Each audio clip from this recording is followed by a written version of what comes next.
সবাইকে স্বাগত জানাই চ্যানেলে আসার জন্য। কেমন আছো তোমরা? আমি প্রীতম বলছি। আর এখন তোমাদেরকে শোনাবো প্রণয়ের অমল কাব্য উপন্যাসের ৫৩ থেকে ৫৫তম পর্ব। আর এই উপন্যাসটা লিখেছেন DRM সোহাগ। তো চলো, উইদাউট ওয়েস্টিং এনি টাইম শুরু করা যাক। আমি বাংলাদেশে এসেছি। শুদ্ধ গড়াগড়ি খাওয়ার মতো করে হেসে বলে, ওগো মিথ্যেবাদী মোর দাদি, আমি ঘাট থেকে পড়লে সব দোষ তোমার গ্র্যান্ডমা। তারেক নেওয়াজের ফুফু বিরক্ত হয়ে বলে, এই বাঁদরের ছা, আমাকে তোমার লায়ার মনে হয়? শুদ্ধ এবার একটু সিরিয়াস হয়ে বলে, সত্যি এসেছো? হুম। শুদ্ধ মাথায় হাত দিয়ে বলে, ফাইনালি আমি মাকে নিয়ে আসছি। কতদিন পর আমার একমাত্র বুড়ি বউটার চাঁদ মুখখানা দেখব। আহ, ভাবতেই আমি লজ্জায় লাল হয়ে যাচ্ছি। বলছি, তুমি কি গোলাপি হচ্ছ না, মাই ফার্স্ট ওয়াইফ? শুদ্ধর দাদি হেসে বলে, ইয়েস বাবু, আমি তোমার লাল মুখ ফুটন্ত গরম পানি দিয়ে ধুইয়ে দিব ভেবেই গোলাপি হয়ে গিয়েছি। শুদ্ধ ভোতা মুখ করে ডাকে, গ্র্যান্ডমা। শুদ্ধর দাদি মৃদু হেসে বলে, ত্রিনাকে নিয়ে এসো, আমি ওয়েট করছি তোমাদের জন্য। ওকে মাই ফার্স্ট ওয়াইফ। ধরনীর বুকে সন্ধ্যার আমেজ রয়েছে। মায়েরা ইরফানের বুকে গুটিসুটি মেরে শুয়ে আছে। ইরফানের দুহাতের বাহুবন্ধনীর মাঝে মায়েরা। ইরফানের থুতনি রাখা মায়েরার মাথা বরাবর। সেও ঘুমিয়েছে বউকে সঙ্গ দিতে গিয়ে। মিটিমিটি ফ্যানের বাতাস, সাথে এসি মিলিয়ে মায়েরার শরীর ভীষণ ঠান্ডা। তবে ইরফানের উষ্ণতায় তা মায়েরাকে খুব বেশি কাবু করতে পারল না। ইরফানের ঘুম ভেঙে যায়। ডান হাতে কপাল স্লাইড করে। দুপুরে না খাওয়ার সাথে অভ্যাসগত বিকেলে ১ কাপ কফি না খাওয়ার ফল। বা হাত নাড়াতে গেলে পারল না। চোখ মেলে তাকালে দেখল মায়েরা তার বাহাতের বাহুতে মাথা রেখে শান্ত হয়ে ঘুমিয়ে আছে। ইরফান বেশ কিছুক্ষণ তাকিয়ে রইল মায়েরার মুখপানে, যেন গভীর ভাবনা ভাবছে। হঠাৎই চোখ সরিয়ে নিয়ে ঘূর্ণায়মান ফ্যানটির দিকে তাকিয়ে একটা দীর্ঘশ্বাস ফেলল। মারাকে তার বালিশে শুইয়ে দিয়ে বেড থেকে নেমে ওয়াশরুমে চলে গেল। ওয়াশরুম থেকে বেরিয়ে মাগরিবের কাজা নামাজ আদায় করল। এরপর জায়নামাজের উপর আবারও শটান হয়ে শুয়ে পড়ে। দৃষ্টি ঘুরিয়ে মায়েরার ঘুমন্ত মুখপানে কেমন নির্জীব চোখে চেয়ে থাকে। ভীষণ অস্থির লাগছে। ফোনের ভাইব্রেট শব্দে শোয়া থেকে উঠে কল রিসিভ করে। ওপাশ থেকে বলে, স্যার, কনফার্ম করব? ইরফান নিশ্চুপ, বা হাত প্যান্টের পকেটে রেখে মায়ের পানে চেয়ে আছে। প্রায় ৩ মিনিট পেরিয়ে গেলেও ইরফানের কোনো অ্যান্সার না পেয়ে কলের ওপাশ থেকে লোকটি আবারও ডেকে ওঠে, স্যার। ইরফান অস্থির হয়। এসির মাঝেও কেমন ঘামছে। জিভ দিয়ে ঠোঁট ভেজায়। মায়েরার দিকে এগিয়ে গিয়ে মায়েরার দিকে পাশ ফিরে শুয়ে পড়ে। ডান কানে এখনও ফোন। বা হাতে ঘুমন্ত মায়েরাকে টেনে জড়িয়ে নিল নিজের সাথে। ওপাশ থেকে লোকটির আবারও ডাক আসে। ইরফানের কপালে বিরক্তির ভাঁজ, তবে কিছু বলল না। মায়েরার গলায় মুখ গুঁজে শ্বাস টানে, পিড়পিড় করে, মাই বার্ড ফ্লাওয়ার। কথাটা বলে আবারও চুপ হয়ে যায়। কানে এখনও ফোন। বেশ কিছুক্ষণ পর মৃদু স্বরে বলে, মেবি আই ওন্ট, বাট ওকে। মায়েরা ঘুমের মাঝেই নড়ে চড়ে ওঠে। উষ্ণতা পেয়ে আরও খানিক সিটিয়ে নেয় নিজেকে ইরফানের দিকে। ইরফান কল কেটে ফোন পেটের উপর ছুঁড়ে ফেলায়। দুহাতে মায়েরাকে টেনে নিজের সাথে শক্ত করে জড়িয়ে নেয়। গলায় ছোট ছোট চুমু আঁকে। থেকে থেকে শ্বাস টানে দীর্ঘ। চোখ বন্ধ। কিছু সময় পেরোলে ইরফান মায়েরার কানের কাছে মুখ নিয়ে ঠোঁট বাঁকিয়ে বিড়বিড়িয়ে বলে, I don't like you stupid girl. একটু থেমে হতাশ কণ্ঠে বিড়বিড় করে, why are you so little girl. তুমি এত ছোট্ট মেয়ে কেন? বেশ কিছুক্ষণ পর মায়েরাকে ছেড়ে ইরফান বেড থেকে নেমে পড়ে। ঘরের কম পাওয়ার একটি লাইট চালায়। কাভার থেকে শার্ট, প্যান্ট, ব্লেজার সব বের করে দ্রুত রেডি হয়ে নিল। এরপরে হাতে হাতঘড়ি পরে নিল। সাদা শার্ট, কালো ব্লেজার, কালো প্যান্ট পরিহিত ইরফান নিজেকে একবার দেখল। এরপর দৃষ্টি ঘুরিয়ে আয়নায় সৃষ্ট প্রতিবিম্বে ঘুমন্ত মায়রাকে দেখল। আবারও দৃষ্টি ঘুরিয়ে আয়নায় তার চোখের দিকে তাকালো। সে নিজেকে মায়রার দেওয়া বর্ণনাগুলোর সাথে মেলানোর চেষ্টা করছে। তার চোখগুলো সত্যিই বিড়ালের চোখের মতো। ইরফান হতাশ হয়। এটা কি মায়রার পছন্দ নয়? তার শীষ মায়রার পছন্দ, এটা তো কনফার্ম। আর কিছু কি পছন্দ নয়? ইরফান চিন্তিত হলো। তার কি ট্রিটমেন্ট করানো উচিত? মায়েরা যে তাকে বিদেশিদের মতো বলে, কিন্তু সে বাংলাদেশিদের মতো হবে কি করে? গায়ের রং কালো করে কিভাবে? চোখের মনি কালো করবে কিভাবে? লেন্স লাগাবে কি? ইরফান এসব উদ্ভট টপিক নিয়ে ভাবছে। এসব তার খেয়ালে আসতেই চরম বিরক্তিতে চোখ মুখ কোঁচকাল। ভাবনার ইতি ঘটিয়ে কিছু ফাইল চেক করে। বেছে বেছে ইম্পর্টেন্ট ফাইলগুলো নিয়ে ঘর থেকে বেরোতে নিলে মায়েরার ঘুম জড়ানো কণ্ঠ পায়, কোথায় যাচ্ছেন? ইরফানের পা থেমে যায়। পিছু ফিরে তাকায়। মারা ঘুম ঘুম ফোলা চোখ মুখে ইরফানের দিকে চেয়ে আছে। ইরফান ঘরের বড় লাইট জ্বালিয়ে দিলে মায়েরা চোখ কুঁচকে নেয়। ইরফান এগিয়ে এসে মায়েরার সামনে দাঁড়িয়ে মৃদু স্বরে বলে, অফিস, তোমার কিছু লাগবে? মারা পিটপিট করে তাকায় ইরফানের দিকে। কিছু একটা ভেবে বেড থেকে নেমে বলে, আমার জন্য আইসক্রিম আনবেন? ইরফান অবাক হয়ে বলে, ফ্রিজে নেই? মায়েরা দুদিকে মাথা নাড়ায়, অর্থাৎ শেষ। ইরফান অবাক হয়ে বলে, স্টুপিড, কবে খেয়েছো সব? মায়েরা চোখ ছোট ছোট করে তাকায়। এই লোক একটা অলসের টিপ্পা, এই জন্যই তাকে ফ্রিজ এনে দিয়েছিল। মায়েরা এখন বুঝেছে, ফ্রিজ না আনলে তো ডেইলি দোকান থেকে আনতে হতো, তাই ফ্রিজ এনেছে। এনেছে 3 মাসের বেশি হয়ে গেল, তো সব শেষ হবে না? ইনার বিয়েতে কতজন খেয়ে নিয়েছে, সে তো খেতেই পারেনি, আর এই লোকটাকে সব খাওয়ার অপবাদ দিচ্ছে। মারা কিছুটা রেগে বলে, আপনি এক ফ্রিজ আইসক্রিম দিয়ে কি আমাকে পুরো জীবন চালিয়ে নিতে বলছেন? কিপটে লোক একটা। ইরফান বিরক্তি কণ্ঠে বলে, স্টুপিড গার্ল। একটু থেমে মৃদু স্বরে বলে, আবার আনিয়ে দিব। I have an important question, answer করো। মায়েরা খুশি হয়, মাথা নেড়ে বলে, বলুন। ইরফান গলা ঝেড়ে প্রশ্ন করে, do you prefer a local person or a foreign person? মায়েরা বোকা চোখে ইরফানের দিকে চেয়ে আছে। ইরফান মায়েরার বোকা চাহনি দেখে আবারও গলা ছেড়ে বলে, আই মিন, তুমি ফরেন ছেলে লাইক করো আর আমাদের দেশের ছেলে? মায়েরা এবার ভালো করে বুঝতে পেরে সহজ মনেই উত্তর করল, দেশি ছেলে থাকতে বিদেশি ছেলেদের কেন পছন্দ করতে যাব? পাগল নাকি? আমাদের দেশের ছেলেরাই অনেক সুন্দর। একটু থেমে ইরফানের দিকে চোখ ছোট ছোট করে তাকিয়ে বলে, আপনার কি বিদেশি মেয়ে পছন্দ? ইরফান মায়েরার প্রশ্ন শুনল না।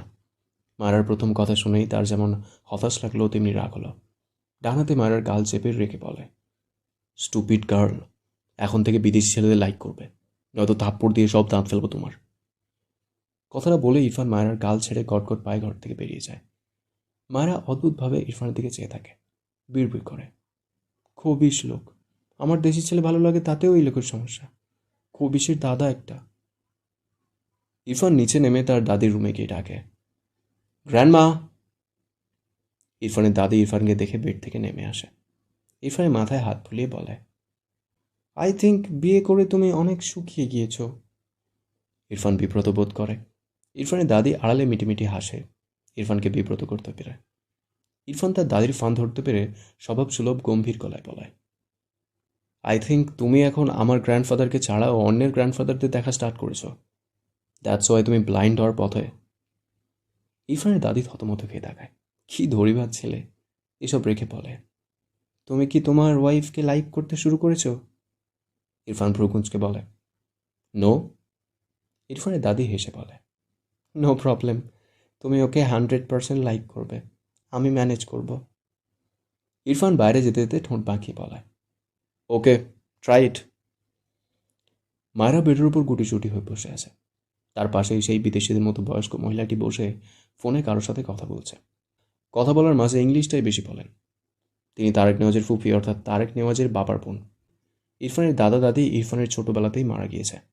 তার দাদার এই একমাত্র বোন আছে, যে কানাডায় থাকে। বয়স্ক মহিলাটি ঘরে এসে প্রথমে মায়ের সাথে এসব গল্পই করেছে। কিছুক্ষণ পর তিনি কল কেটে মায়ের দিকে ফিরে বসে। মায়ের গালে হাত দিয়ে বলে, এই যে আমার দাদু ভাইয়ের বউ, আমার কথা মন দিয়ে শোনো। মায়েরা মাথা নেড়ে মৃদু হেসে জবাব দেয়, জি দাদিমা, বলুন। ইরফানের দাদি মায়ের গালে হাত রেখে বলে, তুমি খুব সুইট একটা মেয়ে, আমার ইরফান দাদু ভাইয়ের সাথে খুব মানিয়েছে। আসলে আমি আসবো আসবো করে আসতে পারছিলাম না, আমার ছোট দাদু ভাই খুব অসুস্থ ছিল, সে সুস্থ হলে এদেশে আসলাম। ইরফান তোমায় মানে না শুনেছিলাম, এখানে এসে তোমাদের একসাথে দেখে খুব ভালো লাগলো। মায়ের অবাক হলো ইরফানের দাদিকে একদম বাঙালিদের মতো কথা বলতে দেখে। যদিও বাংলাতেই বলে, তবে থেকে থেকে ইংলিশ শব্দ বলে। তবে তার সাথে কথা বলার সময় এমন করলো না। বয়স্ক মহিলাটি মায়ের জামা ধরে অবাক হয়ে বলে, এসব জামা পরে থাকো তুমি? মায়েরা মৃদুস্বরূপ বলে, জি।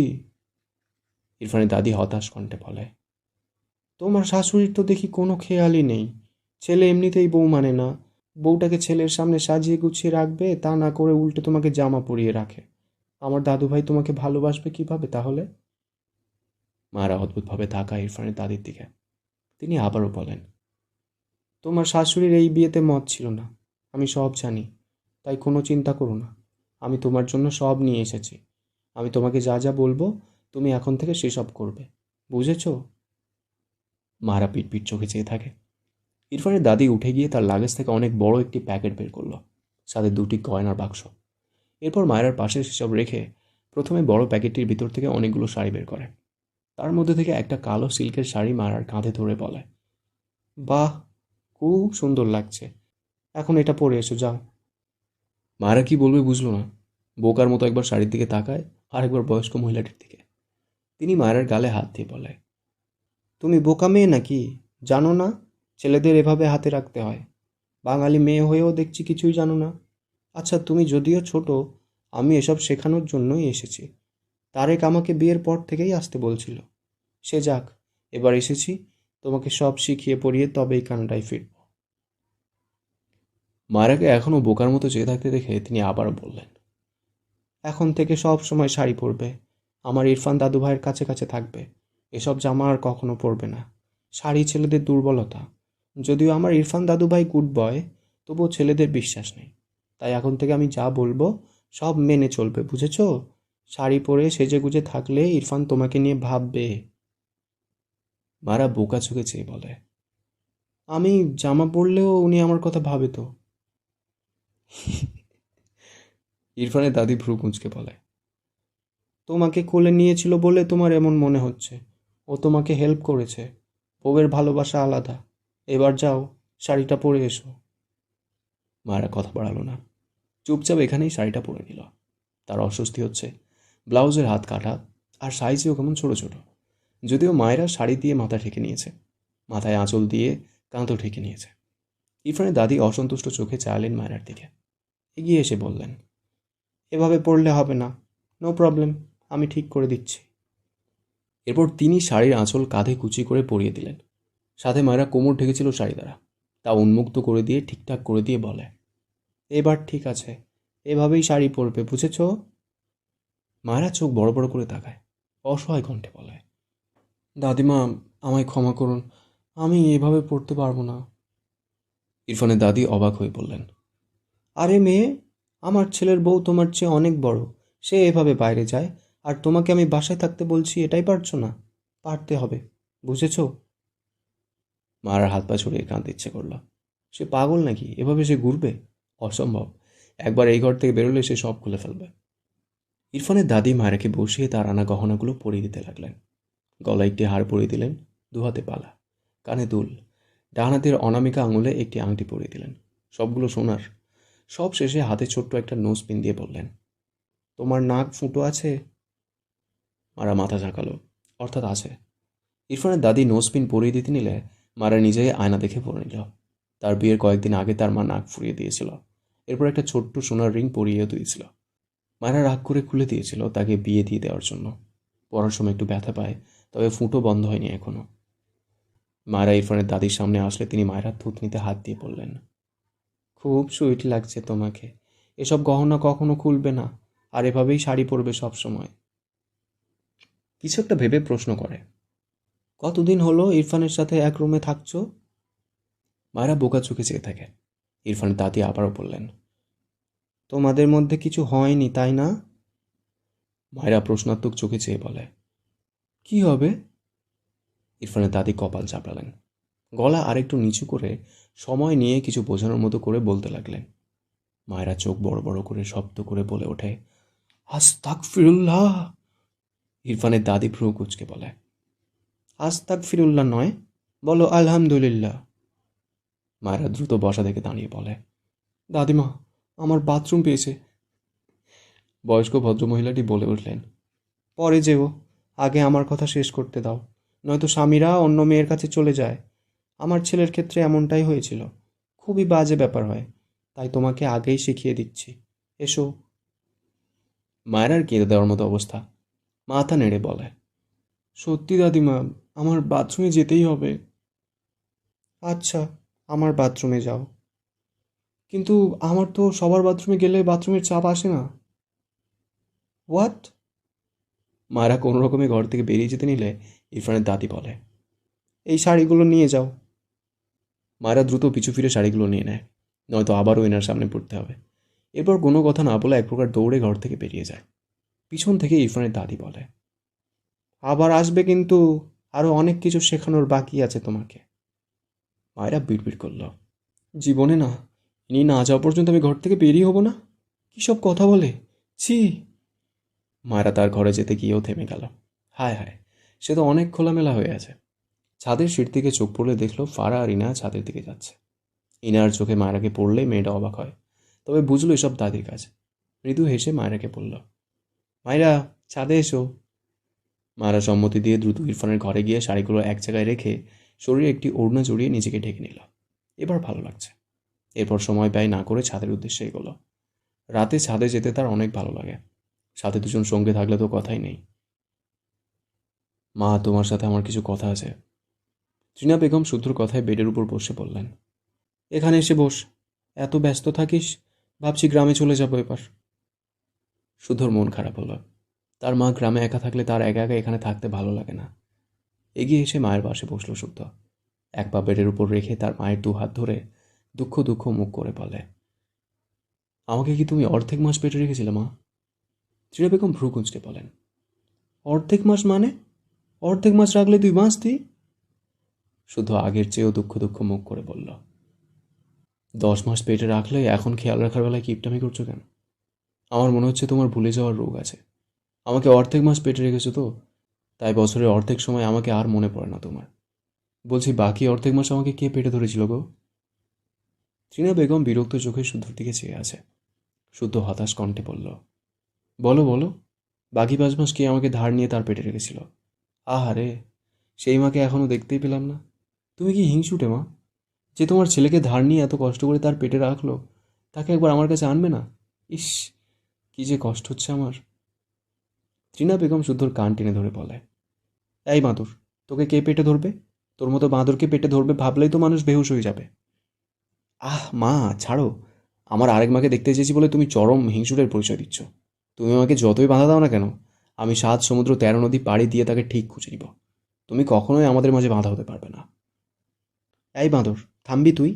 পেটের ভেতরেও দিনে 200 বার লাথি মেরে মেরে চালিয়েছিস, বাইরে বেরিয়ে তো আস্ত বাঁদর হয়ে গেলি। শুধু তার কান থেকে তার মায়ের হাত ছাড়িয়ে নিয়ে দাঁত খেলিয়ে হাসল। অতপর একটু মন খারাপ করে বলল, আমি যেখানে তুমিও সেখানে। তোমার গ্রামের ওই বাড়ি তুলে এনে আমার বাড়ির ছাদের উপর রাখবো, হবে না? বাঁদর হই আর হনুমান হই, তুমি এখানেই থাকবে, শেষ কথা। ত্রিনা বেগম এই পর্যায়ে মৃদু হেসে বললেন, সে দেখা যাবে, তুই কি বলবি বলছিলি বল। শুদ্ধ সিরিয়াস হলো। একটু থেমে গলা ঝেড়ে বলে, স্বামীয়া মেয়েটাকে আংটি কেন দিয়েছো মা? আমাকে কি একটা কথা বলা উচিত ছিল না তোমার? ত্রিনা বেগম ভ্রু কুঁচকে বললেন, ওকে আংটি দিলে তোকে কেন বলতে হবে? আমার জন্য আংটি দিয়েছো, তো আমাকে বলবে না তুমি? তুমি তাকে আমার সাথে জড়িয়ে দিতে চাইছো, এটা অন্যকে বলার আগে আমাকে একবার বলবে না? ত্রিনা বেগম শুদ্ধর মাথায় হাত দিয়ে মৃদু হেসে বলেন, ওকে আমার খুব পছন্দ তোর জন্য, কিন্তু আমার ওকে পছন্দ নয় মা। ত্রিনা বেগম বিস্ময় চোখে তাকায় শুদ্ধর দিকে। শুদ্ধ বসা থেকে দাঁড়িয়ে গম্ভীর গলায় বলে, আমার অন্য কাউকে পছন্দ মা। ত্রিনা বেগম বিস্ময় চোখে তাকায় শুদ্ধর দিকে।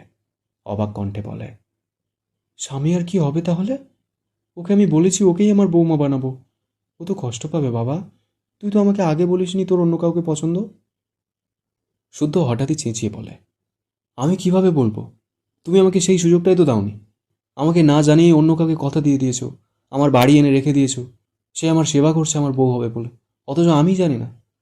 তুমি আমাকে আগে বলেছো ঠিক আছে, কিন্তু আমাকে বলার আরও অনেক আগে তো তুমি এই মেয়েটাকে কথা দিয়ে দিয়েছো। কেন? আমি কি রোবট? আমার মন নেই? তুমি আমার মনের কথা একটাবার শুনবে না? উল্টে এমন এমন ইমোশনাল কথা শোনাতে আমি নিজেই ভেঙে যেতাম। একটু থেমে আবারও বলে, সবচেয়ে বড় কথা, বাড়িতে আমি তোমায় নিষেধ করেছিলাম, এরপরও এটা নিয়ে তুমি এখনও কিভাবে পড়ে আছো? আমি নিষেধ করেছিলাম কি না বলো? ত্রিনা বেগম নীরব চোখে ছেলের পানে চেয়ে আছে। শুদ্ধর কণ্ঠে রাগ। আবারও শব্দ করে বলে ওঠে, তুমি আমার কত ভালো মা, অথচ আসল সুখ হাতে তুলে দেওয়ার সময় আমার মতামত না শুনে তুমি নিজের মতামত আমার উপর চাপিয়ে দিতে চাইছো। কেমন মা তুমি বলো তো? নিজের ছেলের ভালো থাকার কথাটা একবার ভাববে না? নিজের কথা ভাবতে গিয়ে আমার কথা ভুলে গিয়েছো? ত্রিনা বেগম জড়িয়ে আসা কণ্ঠে ডাকে, শুদ্ধ। শুধু তার মায়ের দিকে তাকালো না, ঘর থেকে বেরিয়ে যেতে যেতে বলে, লাস্ট একটা রিকোয়েস্ট রাখো, মেয়েটাকে তার বাড়িতে রেখে এসো প্লিজ। আমি তোমাকে আর এই মেয়েকে নিতে পারছি না। এমনিতেই আমার জীবনে অশান্তির শেষ নেই। টিনা বেগম ঝাপসা চোখে ছেলের প্রস্থান দেখলেন। সে ভালো মা হতে পারেনি, তার ছেলে তাকে নিতে পারছে না যে। হয়তো তার ভুল আছে, সে না হয় সামলে নিত কোনোভাবে। তার ছেলের সুখের জন্য কি কম কিছু করেছে? কিন্তু তার ছেলে তাকে কিভাবে ভুল বুঝতে পারল? সে শুদ্ধের সুখের কথা ভুলে গিয়েছে। স্বামীয়া খুব লক্ষ্মী একটা মেয়ে, শুদ্ধ সুখী হবে বলেই তো স্বামীয়ার মতো মেয়েকে তার ছেলের জন্য ঠিক করলেন। স্বামীয়া শুদ্ধর বলা কথাগুলো শুনেছে। ত্রিনা বেগমের ঘরের পাশেই দাঁড়িয়েছিল। শুদ্ধ হন হন করে বেরিয়ে গেল। স্বামীয়া ঝাপসা চোখে দেখল শুদ্ধর প্রস্থান। স্বামীয়ার চোখ থেকে পানি গড়িয়ে পড়ে। দরজার কাছে এসে একবার ত্রিনা বেগমের দিকে তাকায় ছলছল দৃষ্টিতে, যিনি বেডের এক কোণায় কেমন নির্জীব হয়ে বসে রয়েছেন। বেশ কিছুক্ষণ পর বসা থেকে দাঁড়িয়ে ঘর থেকে বেরোনোর জন্য এগোলে দরজার সামনে স্বামীয়াকে দেখে অবাক হলেন। বুঝলেন না তিনি মেয়েটাকে কী জবাব দেবেন। নিজেকে সামলে নিল খুব দ্রুত। দীর্ঘশ্বাস ফেলে মৃদু স্বরে বললেন, আমায় ক্ষমা করিস স্বামীয়া মা। স্বামীয়া মাথা নিচু করে দাঁড়িয়ে, ঠোঁটের কোণে মলিন হাসি ফুটে ওঠে। অতপর উল্টো ঘুরে ধীর পায়ে তার বরাদ্দকৃত রুমের দিকে এগোয়। তার দম বন্ধ লাগছে, তবুও সমস্যা নেই, না পাওয়ার অভ্যাস তার আছে। খুব বেশি দিনের স্বপ্ন তো নয়, কিন্তু দীর্ঘদিনের অনুভূতি যখন একদিনের জন্য হলেও স্বপ্নে পরিণত হয়, তখন তার কষ্টের ভার হয়তো একটু বেশিই হয়। এই যে স্বামীয়ার হচ্ছে। মেয়েটা ঘাড় বাঁকিয়ে শুদ্ধর ঘরের দিকে তাকালো। শুধু তার ঘরে গিয়ে ঠাস করে দরজা বন্ধ করে দিয়েছে। মেয়েটির দু চোখের পাতা পেয়ে অবাধ্য বেদনাময় অশ্রু গাল বেয়ে গড়িয়ে পড়ে। মায়েরা চিন্তিত বদনে বসে আছে ছাদের মেঝেতে। তার সামনে ইনায়া আর ফারা বসা। ফারা বেশ কেঁদেছে দেখেই বোঝা যাচ্ছে। ফারার শুদ্ধর পুরো কাহিনী ইনা মায়েরাকে বলেছে। এতেই মায়েরা চিন্তিত হয়। তাহলে স্বামী আর কি হবে? এসব রেখে ফারা আর শুদ্ধর কথা ভাবল। তারা দুজন দুজনকে চায়।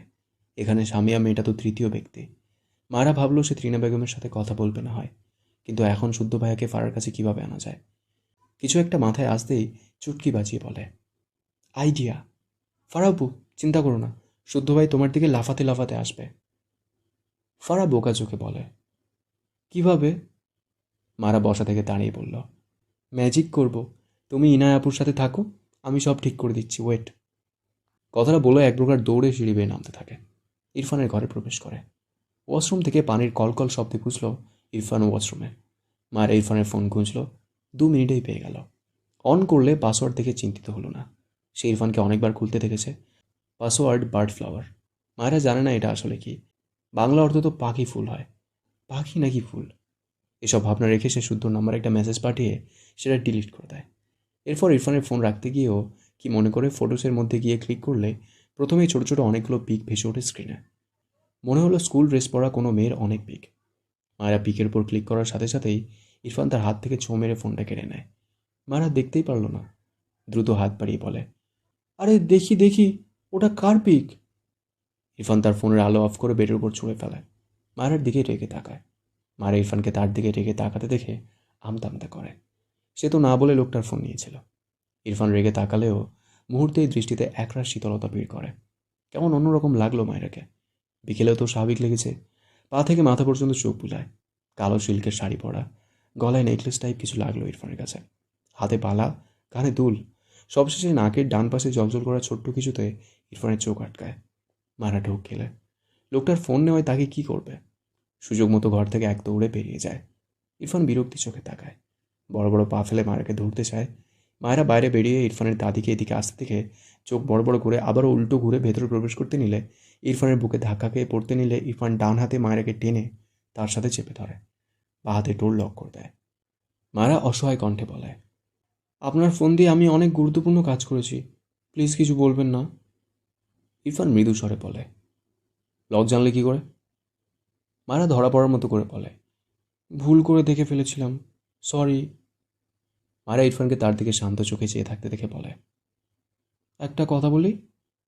ইরফান ছোট করে বলে, হুম। বার্ড ফ্লাওয়ার মানে কি? ইরফান তড়াক করে মায়েরার চোখে চোখ রাখে। মায়েরার চোখে কৌতূহল। ইরফান মৃদুস্বরে অ্যান্সার করে, ইউ। মায়েরা অবুঝ গলায় বলে, মানে? ইরফান আবারও বলে, স্টুপিড গার্ল। মায়েরা বিরক্ত হয়ে বলে, আপনি একটা কথা সহজভাবে বলতে পারেন না? ইরফান বিরক্তি কণ্ঠে আওড়ায়, গাধা। মায়েরা ইরফানের কথা শুনে বিড়বিড়িয়ে বলে, গন্ডার। ইরফান শুনেছে কি না ছোট করে বলে, ওকে। মায়েরা অদ্ভুতভাবে তাকায় ইরফানের দিকে। এই লোকটি কি পাগল টাগল নাকি? ইরফান মায়েরার মুখাবয়বে দৃষ্টি বোলায়। দৃষ্টি স্থির হয় মায়েরার নোজপিনে। আঁখি জুড়ে মুগ্ধতা, নাকের সেই ছোট্ট বস্তুটা, সাথে কানের দুল মিলিয়ে ইরফান যেন এক নতুন মায়েরাকে আবিষ্কার করল। ডান হাত বাড়িয়ে মায়েরার নোজপিনের উপর 2 আঙুল রেখে নোজপিন ঘোরায়। শীতল কণ্ঠে বলে, এটা কি পড়েছ? মায়েরা পিটপিট করে ইরফানের দিকে চেয়ে মৃদুস্বরে বলে, নাক ফুল। ইরফান মোহিত চোখে চেয়ে বিড়বিড় করে, নোজপিন, সো নাইস। এরপর মায়েরার নোজপিনটা ঘোরাতে ঘোরাতে ঠান্ডা গলায় বলে, ইউনো, লিটল গার্লদের এসব অ্যাভয়েড করতে হয়। মায়েরা কিছুটা তেজ নিয়ে বলে, আমি বড়। ইরফান মায়েরার চোখে চোখ রেখে মৃদুস্বরে বলে, শিওর? মায়েরা সেই আগের ভঙ্গিতেই মাথা নাড়িয়ে জানায়, অবশ্যই সে বড়। ইরফান ঠোঁট বাঁকালো সামান্য, মুখ এগিয়ে নিয়ে মায়েরার নোজপিন বরাবর কিছুটা জায়গা জুড়ে দাঁত বসায়। মায়েরা আর্তনাদ করে ওঠে, বেশ ব্যথা পেয়েছে, চোখে পানি জমে গিয়েছে। ইরফান মায়েরার কানের কাছে মুখ নিয়ে লো ভয়েসে বলে, I want the proof right now, don't disturb me at all, okay? তার মানে হচ্ছে, আমি এক্ষুনি প্রমাণ চাই, আমাকে একদম ডিস্টার্ব করবে না, ওকে? তোমরা জানো, কিন্তু আমি বলে দিলাম। ইরফান কথাটা বলে মায়েরাকে ছেড়ে দাঁড়ায়। দু হাতের আঁচলায় মায়েরার মুখটা নেয়। মায়েরার চোখ বন্ধ, চোখের কোণে পানি। ইরফান মৃদু স্বরে বলে, কাঁদছো কেন? মায়েরা ধীরে ধীরে চোখ মেলে তাকায়, রেখে বলে, আপনি একটা অসভ্য। মায়েরা ইরফানের নাকের নোজপিনটার উপর আঙুল চালিয়ে মৃদু স্বরে বলে, ওকে, বাট ইটস নর্মাল, এসবের হ্যাবিট করে নাও। মায়েরা বোকা চোখে চেয়ে বলে, কোন সব? ইরফান নোজপিনের ওপর বুড়ো আঙুল দিয়ে চাপ প্রয়োগ করে। মায়েরা চোখ বুঝে নেয়। ইরফান ঠোঁট বাঁকিয়ে বলে, গাধা। মায়েরা বিরক্ত হয়, এই লোকটা কি তাকে এসব ফালতু নামেই ডাকতে থাকবে? নিজে একটা গন্ডার হয়ে তাকে গাধা বলে। ইরফান মায়েরাকে ছেড়ে একটু দূরে সরে দাঁড়িয়ে বলে, 1 কাপ কোল্ড কফি আনবে, টাইম 5 মিনিটস, গো। মায়েরা ছাড়া পেয়ে এক দৌড় দেয়। সে আর এখানে থাকে? পালাতে পারলে বাঁচে। শাড়ির উপর এখনো ওড়না জড়ানো, তবে মাথা থেকে ওড়না অনেক আগেই পড়ে গিয়েছে। ইরফান বিরক্ত চোখে চেয়ে বিড়বিড় করে, স্টুপিড। শুদ্ধ ওয়াশরুম থেকে শাওয়ার নিয়ে বেরিয়েছে। তার মায়ের সাথে রাগ করে এখন খারাপ লাগছে। একটি ট্রাউজার পরে নিল, একটি ছায়া রঙা টি শার্ট পরে নেয়। ইরফানদের বাসায় যেতে চাইল। তার গ্র্যান্ডমা আসছে, অথচ সে রেগে মেগে তার মাকে কষ্ট দিয়ে বসে আছে। আসলে তখন হুট করেই রাগ উঠে গেল। কি যে ভুলভাল কথা বলল। এখন নিজে নিজে ভীষণ অনুশোচনা বোধ করছে ছেলেটা। তখনই তার ফোনে টুং করে একটি নোটিফিকেশন আসে। শুদ্ধ ভেজা চুলে একবার হাত চালায়। ফোনটা নিয়ে মেসেজ অপশন চেক করলে দেখল ইরফানের নাম্বার থেকে একটি মেসেজ এসেছে। শুদ্ধ অবাক হয়, এই ইহো জীবনে তো এমন ঘটনা ঘটেনি। বিস্ময়ে চেপে মেসেজটি চেক করলো। 3 লাইনের মেসেজটি পড়ে শুদ্ধর মুখ ফ্যাকাশে হয়ে যায়। বুকটা কেমন ভূমিকম্পের ন্যায় কেঁপে উঠল। কোনো রকমে আওড়ালো, ফারা পাখি। টেবিলের উপর থেকে গাড়ির চাবিটা নিল কাঁপা হাতে। 1 সেকেন্ডও সময় ব্যয় না করে যেমন ছিল তেমনি বের হলো রুম থেকে। এক প্রকার দৌড়ে তার মায়ের রুমের সামনে গিয়ে দেখল টিনা বেগম বিছানার সাথে হেলান দিয়ে বসে চোখ বুজে আছে। শুদ্ধ হুট করেই তার মাকে জড়িয়ে ধরল। টিনা বেগম থমকে যায়। তখনই দরজায় এসে স্বামীয়া দাঁড়ায়। শুদ্ধকে দেখে ভেতরে পা রাখতে গিয়েও থেমে যায়। শুধু কাঁপা কাঁপা কণ্ঠে বলে,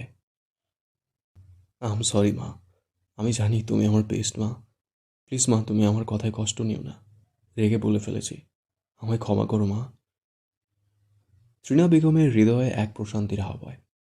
একটু আগের শুদ্ধর বলা কথাগুলো যেন নিমেষেই ভুলে গেল। শুদ্ধর পিঠে হাত রাখল নিঃশব্দে।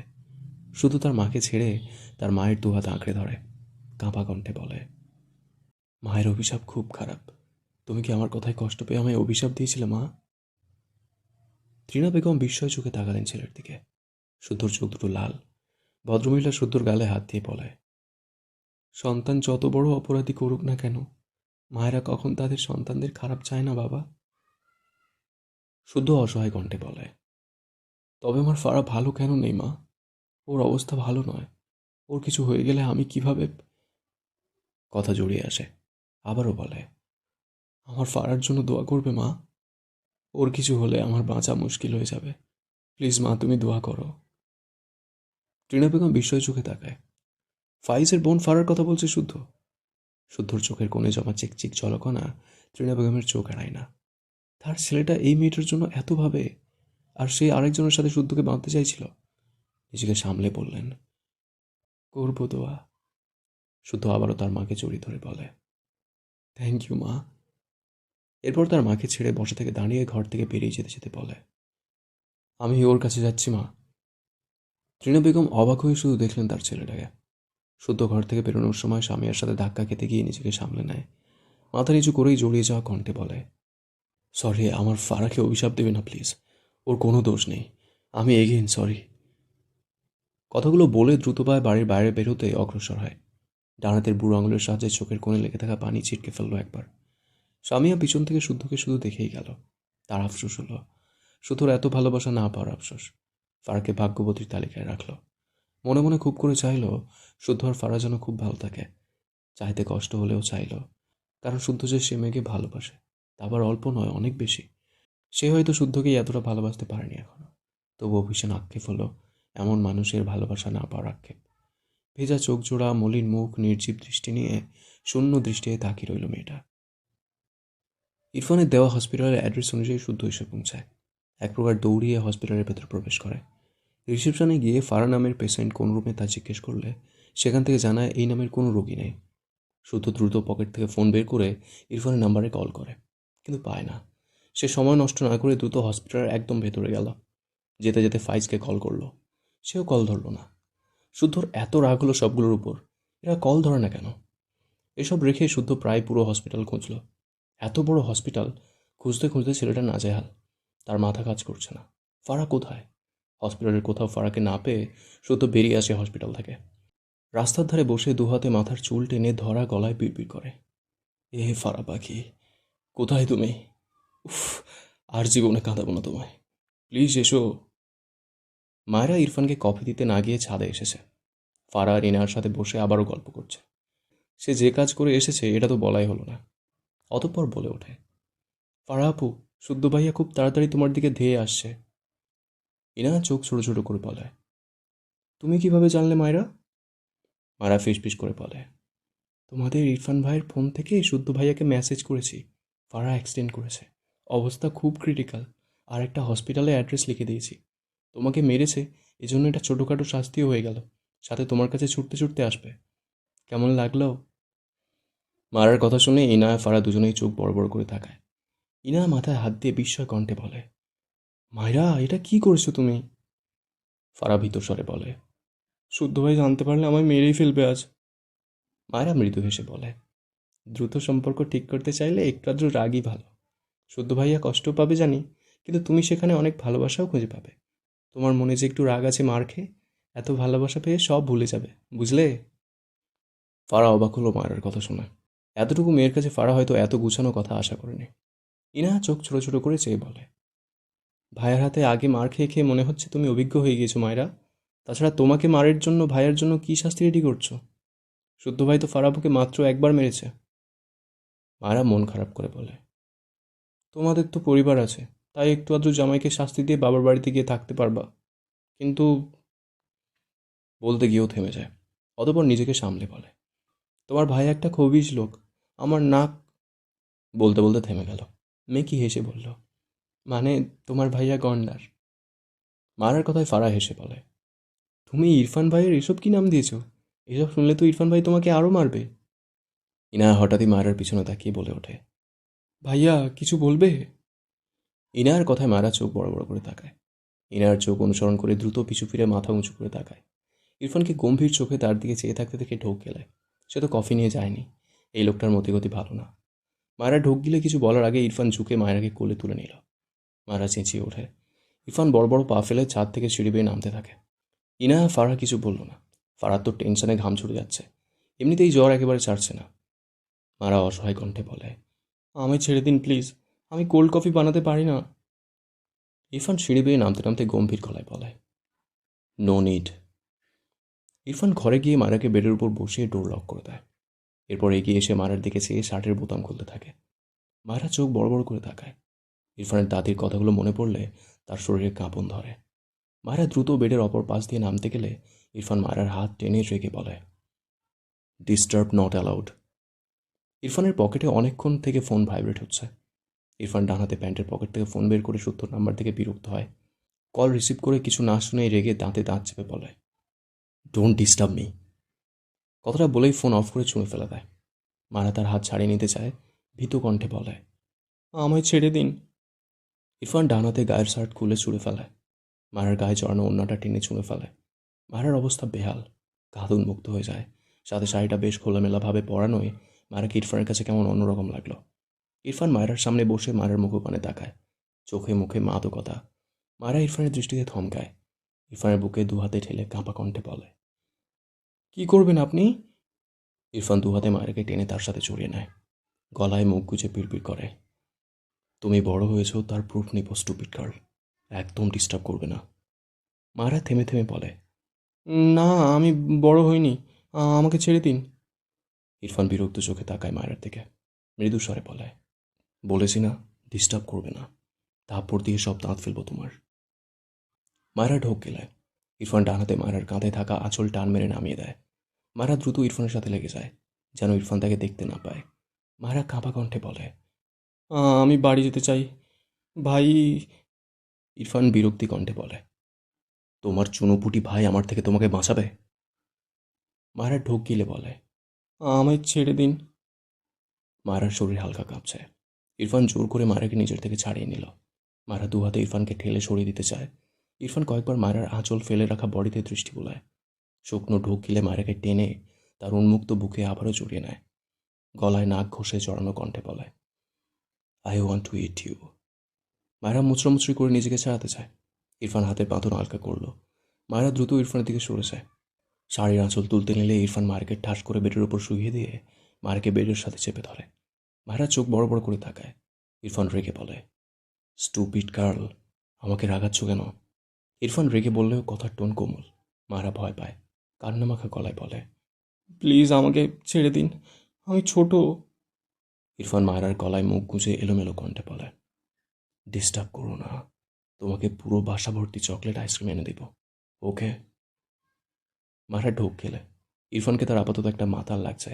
বারবার শুকনো ঢোক গেলে মেয়েটা ইরফানকে ঠেলে কাঁপা কাঁপা গলায় বলে, সরুন প্লিজ, আমার আপনাকে ভয় লাগছে। ইরফান মাথা তুলে তাকায় মায়ের দিকে, বিরক্তি কণ্ঠে বলে, স্টুপিড, মারছি তোমায়, ভয় পাচ্ছ কেন? আর একটা ফালতু কথা বললে থাপ্পড় দিয়ে সব দাঁত ফেলবো। মায়েরা কান্নামাখা গলায় বলে, ছাড়ুন আমায়। ইরফান বিরক্তি কণ্ঠে বলে, উফ, শুধু ছাড়ুন ছাড়ুন করছো কেন? সারা জীবন ছাড়লে খাবো কবে স্টুপিড? মায়েরা অসহায় কণ্ঠে বলে, আমি আপনাকে আপনার পছন্দের সব খাবার রান্না করে দিব, প্রমিস। ইরফান মায়েরাকে তার দিকে টেনে নিয়ে মৃদু স্বরে বলে, no need, you are my most favourite dish. মায়েরা ভিটি ঢোক গেলায়। ইরফানের দাদির বলা কথা ভেবেই গায়ে কাটা দেয়। থেমে থেমে আবারও বলে, ছাড়ো না। ইরফান রেগে দাঁতে দাঁত চেপে বলে, আর একবার এই ছাড়ুন ওয়ার্ড উচ্চারণ করলে তোকে খুন করবো স্টুপিড গার্ল। মায়েরা কেঁপে ওঠে। ইরফান মায়ের দিকে আরেকটু এগিয়ে গিয়ে মায়ের গালের সাথে তার গাল আলতো ঘষে, আতুরে সুরে বলে, you are a good girl, don't disturb me. মারা চাপদারির ঘর্ষণে গালে হালকা ব্যথা পায়, তবে তা গায়ে মাখে না। এলোমেলো ইরফানকে দেখে সে হাঁসফাঁস করে। নড়াচড়া করতে চাইলেও পারল না। ইরফান ঘনিষ্ঠ হয়। মারা ফুঁপিয়ে ওঠে। ইরফান বিড়বিড় করে, ডোন্ট ক্রাই লিটল গার্ল। হঠাৎই দরজায় লাগাতার কেউ ধাক্কায়। ইরফান বিরক্ত হয়। মারাকে টেনে নেয় আরও। দরজায় করাঘাত বেড়েই চলেছে। ইরফান চরম বিরক্তিতে মাথা তুলে তাকায়। মারার দিকে তাকিয়ে দেখল মায়েরা ফোঁপাচ্ছে, চোখ মুখ লাল। ইরফান মায়েরাকে আবারও টেনে নিয়ে আদুরে সুরে বিড়বিড় করে, মারছি না তো, আদর করছি, কাঁদে না লিটল গার্ল। মায়েরা ইরফানের কথা তো শুনলই না, উল্টে আরও ফোঁপায়। দরজায় করাঘাত বেরিয়ে চলেছে, যেন ভেঙে ফেলবে। ইরফান রেগে তাকায় দরজার দিকে। দরজার ওপাশের ব্যক্তিকে কাঁচা চিবিয়ে খেতে পারলে বোধহয় শান্তি পেত। মায়েরা নিজেকে একটু আলগা অনুভব করতেই ইরফানের পক্ষদেশের দল থেকে বেরিয়ে আসতে চায়। ইরফান দৃষ্টি ঘুরিয়ে তার নিচে অবস্থানরত নাজেহাল মায়েরার দিকে তাকায়। মায়েরা সরে যেতে চাইছে বুঝতেই রেগে মেগে মায়ের উপর থেকে উঠে পড়ে। বেডের কোনো একটা লাথি দিয়ে চিৎকার করে বলে, এই বালের বউ তো জীবনে বড় হবে না, তার সাথে কোন জানোয়ার আমার রুমে যুদ্ধ করতে এসেছে। মায়েরা ছাড়া পেয়ে দ্রুত শোয়া থেকে উঠে খাটের এক কোণা থেকে তার খুলে ফেলা শাড়ি টেনে নিয়ে নিজেকে পেঁচিয়ে নেয়, উল্টো ঘুরে ফোঁপায়। ইরফানকে তার ভয় লাগছে। দরজার ওপাশে শুদ্ধ সমনে দরজা ধাক্কায়। ফাইজ বারবার বলছে, শুদ্ধ কি হয়েছে, এরকম করছিস কেন? শুধু রেগে তাকায় ফাইজের দিকে। শুদ্ধর চোখ দুটো অসম্ভব লাল। ফাইজ বুঝল না শুদ্ধর কি হয়েছে। শুদ্ধ ফাইজের হাত থেকে ফোন নিয়ে সর্বশক্তি দিয়ে চুঁড়ে মেরে ফাইজের কলার ধরে চেঁচিয়ে বলে, আর জীবনে যদি তোকে ফোন ইউজ করতে দেখেছি না, তোর একদিন কি আমার 10 দিন। যে ফোনে কল করলে কল ধরবি না, সেটা ইউজ করবি কেন? ফাইজ বিস্ময় চোখে শুদ্ধর দিকে তাকায়। মেঝেতে পড়ে থাকা তার ফোন গুঁড়ো। দ্রুত সেদিকে এগিয়ে গিয়ে ফোনটা কুড়িয়ে দেখল। ফোনের অবস্থা করুন। শুদ্ধর দিকে তাকিয়ে রেগে বলে, এটা কি করলি? আমার ফোনে ইম্পর্টেন্ট কত কিছু আছে। শুদ্ধ শুনল না। আবারও ইরফানের দরজায় ধাক্কায়। মাথা পুরো আগুন হয়ে আছে তার। ইরফান হনহন করে গিয়ে ঘরে দরজা খুলে সামনে শুদ্ধকে দেখে রেগে কিছু বলার আগেই শুদ্ধ গায়ের জোরে ইরফানকে একটা ধাক্কা দেয়। ইরফান কয়েক পা পিছিয়ে যায়। জ্বলন্ত চোখে তাকায় শুদ্ধর দিকে। ইরফান শুদ্ধকে ওর চেয়েও জোরে ধাক্কা দিয়ে সেও বাইরে বেরিয়ে এসে তার ঘরের দরজা টেনে দিয়ে শুদ্ধর কলার ধরে চিৎকার করে বলে, এই ডিস্টার্বের বাচ্চা, কেন এসেছিস বল? শুদ্ধ নিজেও রেগে চিৎকার করে বলে, আমার বউ কোথায়? কি করেছিস ওকে? বল, ও কোথায়? ইরফান বিরক্তি নিয়ে বলে, তুই আবার কবে বিয়ে করলি? শুদ্ধ ইরফানকে ধাক্কা দিয়ে বলে, আমার বউকে এনে দে, নয়তো তোর খবর আছে বলে দিচ্ছি। ইরফান শুদ্ধর দিকে তেড়ে আসতে নিলে ফাইজ দুজনের মাঝখানে দাঁড়িয়ে বলে, ভাই তোরা থাম, আমি এ বাড়ির জামাই। তোরা দুটো মারামারি করছিস বোন জামাইয়ের সামনে, আমাকে একটু আপ্যায়ন কর।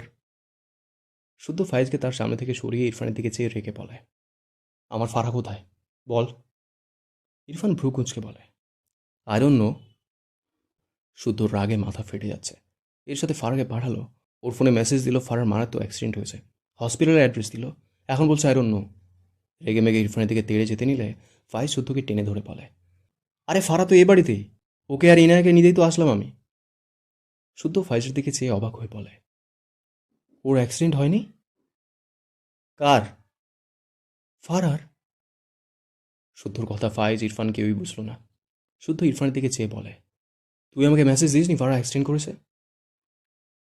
ইরফান দুহাত প্যান্টের পকেটে গুছিয়ে গম্ভীর গলায় বলে, নো। শুদ্ধ অবাক হলো। ইরফান তো মিথ্যে বলবে না। তাছাড়া ফাইজ ইরফান সবাই একদম স্বাভাবিক। তবে ভাবনার মাঝেই পাশ থেকে ইনায়া ডেকে ওঠে, শুদ্ধ ভাই। শুদ্ধ সহ সকলে ডান দিকে পাশ ফিরে তাকায়। শুদ্ধর অসহায়ত্বে ভরা চোখ দুটো সর্বপ্রথম ফারার উপরেই পড়ল। ফারাকে সুস্থভাবে দাঁড়িয়ে থাকতে দেখে এক প্রকার দৌড়ে গিয়ে ফারাকে শক্ত করে জড়িয়ে ধরে। ফারা থমকায়। শুদ্ধর দ্রুত গতিতে চলমান হৃদস্পন্দন শুনতে পায়। তার খারাপ লাগছে। শুদ্ধ নিশ্চয়ই তাকে নিয়ে মিথ্যা খবর পেয়ে অনেক কষ্ট পেয়েছে। সবার সামনে এভাবে ধরায় ফারা ভীষণ অস্বস্তিতে পড়ে যায়। শুদ্ধ বিড়বিড় করে, আমার জান, আমার ফারা পাখি। ফারা চোখ বুঝে নেয়। ইরফান ভ্রু কুঁচকে চেয়ে আছে। ফাইজ ইনায়া অবাক হয় শুদ্ধর কাণ্ডে। ইনায়া যদিও জানে, তবে ফাইজ তো কিছু জানে না। সে শুদ্ধর এই কাজে ভীষণ বিরক্ত হলো। শুদ্ধকে ছাড়াতে যাওয়ার জন্য দুপা বাড়ালে শুদ্ধ হঠাৎই ফারাকে ছেড়ে ফারার বাম গালে কষিয়ে একটা থাপ্পড় মেরে দেয়। ফলস্বরূপ ফারা মেঝেতে হুমড়ি খেয়ে পড়ে। ফাইজের পা থেমে যায়। সে আর ইনায়া বিস্ময় চোখে তাকায় শুদ্ধর দিকে। ফাইজ দ্রুত তার বোনের পাশে হাঁটু কেড়ে বসে পড়ে। ইনায়া দ্রুত ফাইজের অপর পাশে বসে। ফাইজ ফারাকে আগলে নিয়ে শুদ্ধর দিকে চেয়ে রাগান্বিত স্বরে বলে, আমার অসুস্থ বোনটাকে তুই এভাবে মারলি কেন? শুদ্ধ চেঁচিয়ে বলে, ওরা সব মিলে কি করেছে জানিস?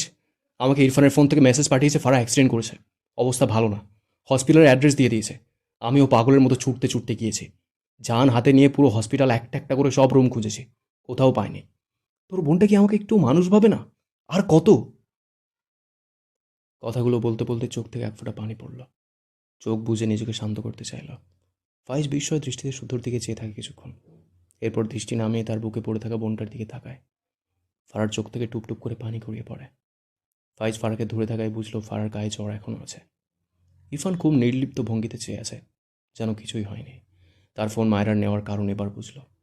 ইনায়া বসা থেকে দাঁড়িয়ে শুদ্ধর পাশে গিয়ে বলে, তুমি না জেনে ফারাপুকে কেন দোষারোপ করছো শুদ্ধ ভাই? আমি ফারাপু কেউই এই ব্যাপারে জানতাম না। মায়েরা এই কাজ আমাদের না জানিয়েই করেছে। শুদ্ধ চুপ করে শুনল ইনার কথা, কিছু বলল না। ফারার ব্যাপারে রাগ উঠলে কেন যেন সেটা সামলে নিতে পারে না। আগে এতটা ছিল না। লাস্ট কয়েকদিন হলো কেমন যেন এলোমেলো হয়ে গিয়েছে সে। ভীষণ ডিস্টার্ব সে।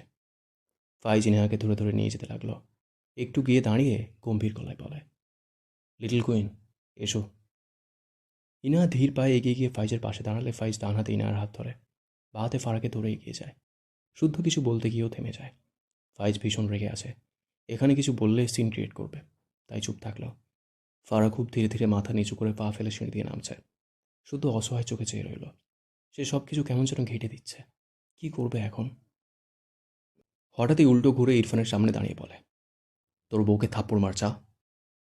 ইরফান চোখ ছোট ছোট করে তাকায় শুদ্ধর দিকে। শুদ্ধ আবারও রেগে বলে, তুই তোর বউকে থাপ্পড় মারবি নাকি আমি মারবো? কথাটা বলতে দেরি হলো, ইরফানের শক্ত থাপ্পড় শুদ্ধর গালে পড়তে দেরি হয়নি। শুদ্ধ নিজেও রেগে ইরফানের গালে থাপ্পড় মেরে দেয়। ইরফান পূর্বের চেয়েও দ্বিগুণ রেগে পরপর আরও দুটো থাপ্পড় মেরে দেয় শুদ্ধর গালে। শুদ্ধ কিছু বলার আগে ইরফান শুদ্ধর কলার ধরে দাঁতে দাঁত চেপে বলে, ভুলেও ওকে টাচ করার কথা মুখে আনিস না। আমার চেয়ে খারাপ কেউ হবে না বলে দিচ্ছে। শুদ্ধ গালে হাত বুলিয়ে বলে, কি জোর মায়েরই হাতে! লোহার প্রলেপ লাগিয়েছিস নাকি হাতে? আমি কত আদর করে মারলাম, আর তুই শালা অকৃতজ্ঞ। ইরফান রেগে বলে, ওকে মারতে বলার তুই কে? শুদ্ধ ভ্রু মুচকে বলে, ও আমাকে নাকে দড়ি দিয়ে ঘুরিয়েছে, বাঁদরামি করছে, এখন আমি ওকে মারবো। তুই শর্ত? ইরফান রাগান্বিত স্বরে বলে, আর থাপ্পড় খেতে না চাইলে ওর চিন্তা মাথা থেকে ডিলিট করে ফেল। শুদ্ধ রেগে বলে, ও বাঁদরামি করেছে, ওকে কিছু বলবি না? ইরফান ভাবলেশীনভাবে বলে, নো, ও লিটল গার্ল, ও বাঁদরামি না করলে আর কে করবে? শুদ্ধ মাথায় হাত দিয়ে তাকায় ইরফানের দিকে, বিস্ময় কণ্ঠে বলে, ওহো মা গো, এটা তো কি ভূতের মুখে রাম রাম! তোর কি একটুও মনে নেই রে, এই লোহার তৈরি হাত দিয়ে তুই মেয়েটার নরম তুলতুলে গাল! শুদ্ধ কথা শেষ করার আগে ইরফান দাঁতে দাঁত চেপে বলে, ওকে নিয়ে আর একটা কমেন্ট করলে তোকে ছাড়বো না বলে দিচ্ছি। শুদ্ধ চরম বিরক্তি নিয়ে তাকায় ইরফানের দিকে। দুটো চর বেশি মারল তাকে, সে আর ঘাটালো না, নয়তো এখানে মারামারি লেগে যাবে। এমনিতেই তার মনের অবস্থা কাহিল, তবে ফারাকে সুস্থ দেখে বডিতে একটু এনার্জি পেয়েছে। অতঃপর বিরক্তি কণ্ঠে বলে, দেখ ভাই, আমাকে ফারা ধরার জন্য আছে, তোরা আর ধরাধরি করে আমি শুদ্ধকে অশুদ্ধ করিস না। ইরফান বিরক্তি নিয়ে শুদ্ধর দিকে চেয়ে রইল। শুদ্ধ উল্টো ঘুরতে নিয়েও কিছু একটা দেখে চোখ ছোট ছোট করে তাকালো। ইরফানের ফর্সা বুকে নখের আঁচড়ের জায়গাটায় চোখ পড়লে অদ্ভুতভাবে বলে, ও মা, এসব বিশেষ আঁচড় তোর বডিতে কেন রে? তুই কি করছিলি? ইরফান বিরক্তি চোখে উল্টো ঘুরে তার ঘরের ভেতর যায়। শুদ্ধ চোখ বড় বড় করে বলে, তোর না মানা বইয়ের সাথে এসব? ছ্যা, কি নির্লজ্জ রে তুই! মারাকে বের করে দে, আমি ওকে শাসন করে আমার কাছে রাখি। বাচ্চা মেয়েটা তোর কাছে একদম নিরাপদ নয়। গলা উঁচিয়ে ডাকল, মায়রা, বেরিয়ে এসো, আমি তো ওকে বাঁচাতে এসেছি। ইরফান রেগে মেগে শুদ্ধকে ধাক্কা দিয়ে বলে, তোর মুখ কিন্তু আমি সেলাই করবো, শুদ্ধ বেয়াদব। শুদ্ধর চোখ দুটো বেশ লাল, তবুও মিটিমিটি হেসে বলে, সে তুই আমার যা খুশি সেলাই কর, আমি একটা বিড়ালকে কিছুতেই বাঘের খাঁচায় রেখে যেতে পারি না। আমি ভাই দরদি মানুষ। আহারে, মায়েরার জন্য কি কষ্ট হচ্ছে আমার। মায়েরা বুনু, নো টেনশন, আমি এসে গেছি, শুধু একটা থাপ্পড় মেরেই তোমাকে ভাই বলতে গিয়ে থেমে গেল। অতপর মিটিমিটি হেসে বলে, আদর দিব, এসো বনু তুক্কু, জানু, বেরিয়ে এসো। ইরফান রেগে মেগে শুদ্ধর দিকে তেড়ে গিয়ে রাগান্বিত স্বরে চিৎকার করে বলে, তোকে আমি পিস পিস করে কাটবো শুদ্ধ, শুধু একবার হাতের কাছে পাই। শুদ্ধ আগেই দৌড় দিয়েছে। ইরফান ভস্য করে দেওয়া চোখে শুদ্ধর দিকে চেয়ে রইল। এরপর তার ঘরের ভেতর গিয়ে ঠাস করে দরজা লাগায়, যেন শুদ্ধকে আছাড় মারল। মায়েরা শাড়ি চেঞ্জ করে জামা পড়েছে। এত জোরে দরজা লাগানোর শব্দ পেয়ে ইরফানের দিকে ভীত চোখে তাকায়। ইরফান তীক্ষ্ণ চোখে মায়ের দিকে কিছু সময় তাকিয়ে থাকলো। মায়েরা বেডের এক কোনায় হাঁটু মুড়ে বসে আছে। ইরফান ঘরের লাইট অফ করে জিরো লাইট দিয়ে দ্রুত পায়ে বেডের উপর গিয়ে মায়েরাকে টেনে তার সাথে জড়িয়ে শুয়ে পড়ে। মায়েরা আবারও ভীত হয়, নিজেকে ছাড়াতে চায় ইরফানের থেকে। ইরফান তার দু পায়ের মাঝে মায়েরার দু পা নিল, দু হাতে শক্ত করে ধরল। মায়েরা কাঁপা কাঁপা কণ্ঠে বলে, ছাড়ুন কথা শেষ করার আগে ইরফান হঠাৎই শোয়া থেকে বসে বেড সাইড টেবিলের উপর থেকে পানি ভর্তি গ্লাস নিয়ে টেবিলের সাথে বাড়ি দিয়ে গ্লাসটা ভেঙে চোখা অংশটুকু মায়েরার গলার সামনে গেড়ে দেওয়ার মতো করে ধরে দাঁতে দাঁত পিষে বলে, আর একবার ছাড়ার কথা বল। কি হলো বল, বলছিস না কেন, বল। মায়েরা ভীত চোখে তাকিয়ে আছে ইরফানের দিকে। ইরফান আবারও আগের চেয়ে শক্ত কণ্ঠে বলে, কথা কানে যায় না, আর বলবি ছাড়ার কথা, বল। মায়েরা দ্রুত দুদিকে মাথা নাড়ায়, অর্থাৎ সে বলবে না। ইরফান একই সুরে বলে, মুখে বল, নয়তো এটা একদম গেড়ে দেব। মায়েরা ভীত কণ্ঠে দ্রুত বলে ওঠে, আর বলবো না, আর বলবো না। ইরফান মুহূর্তেই শান্ত হয়ে যায়, শীতল দৃষ্টিতে তাকায় মায়েরার পানে। মায়েরার চোখ মুখ লাল, চোখে মুখে ভীতি। ডিম লাইটের আলোয় চোখের কোণে লেপটে থাকা পানি চোখ এড়ালো না তার। হাতের ভাঙা গ্লাসটা ছুঁড়ে ফেলে পাশের বালিশে শুয়ে পড়ল। ডান হাত বাড়িয়ে মায়েরাকে তার দিকে টেনে নিয়ে দু হাতে জড়িয়ে ধরল। ডান হাত মাথায় আলতো হাতে ছোঁয়ায়, সাথে নরম কণ্ঠে বলে, সরি, ঘুমাও। মায়েরা ইরফানের নরম কণ্ঠ পেয়ে চুপ হয়ে থাকল। ভীতি ভাবটা হয়তো একটু কমল।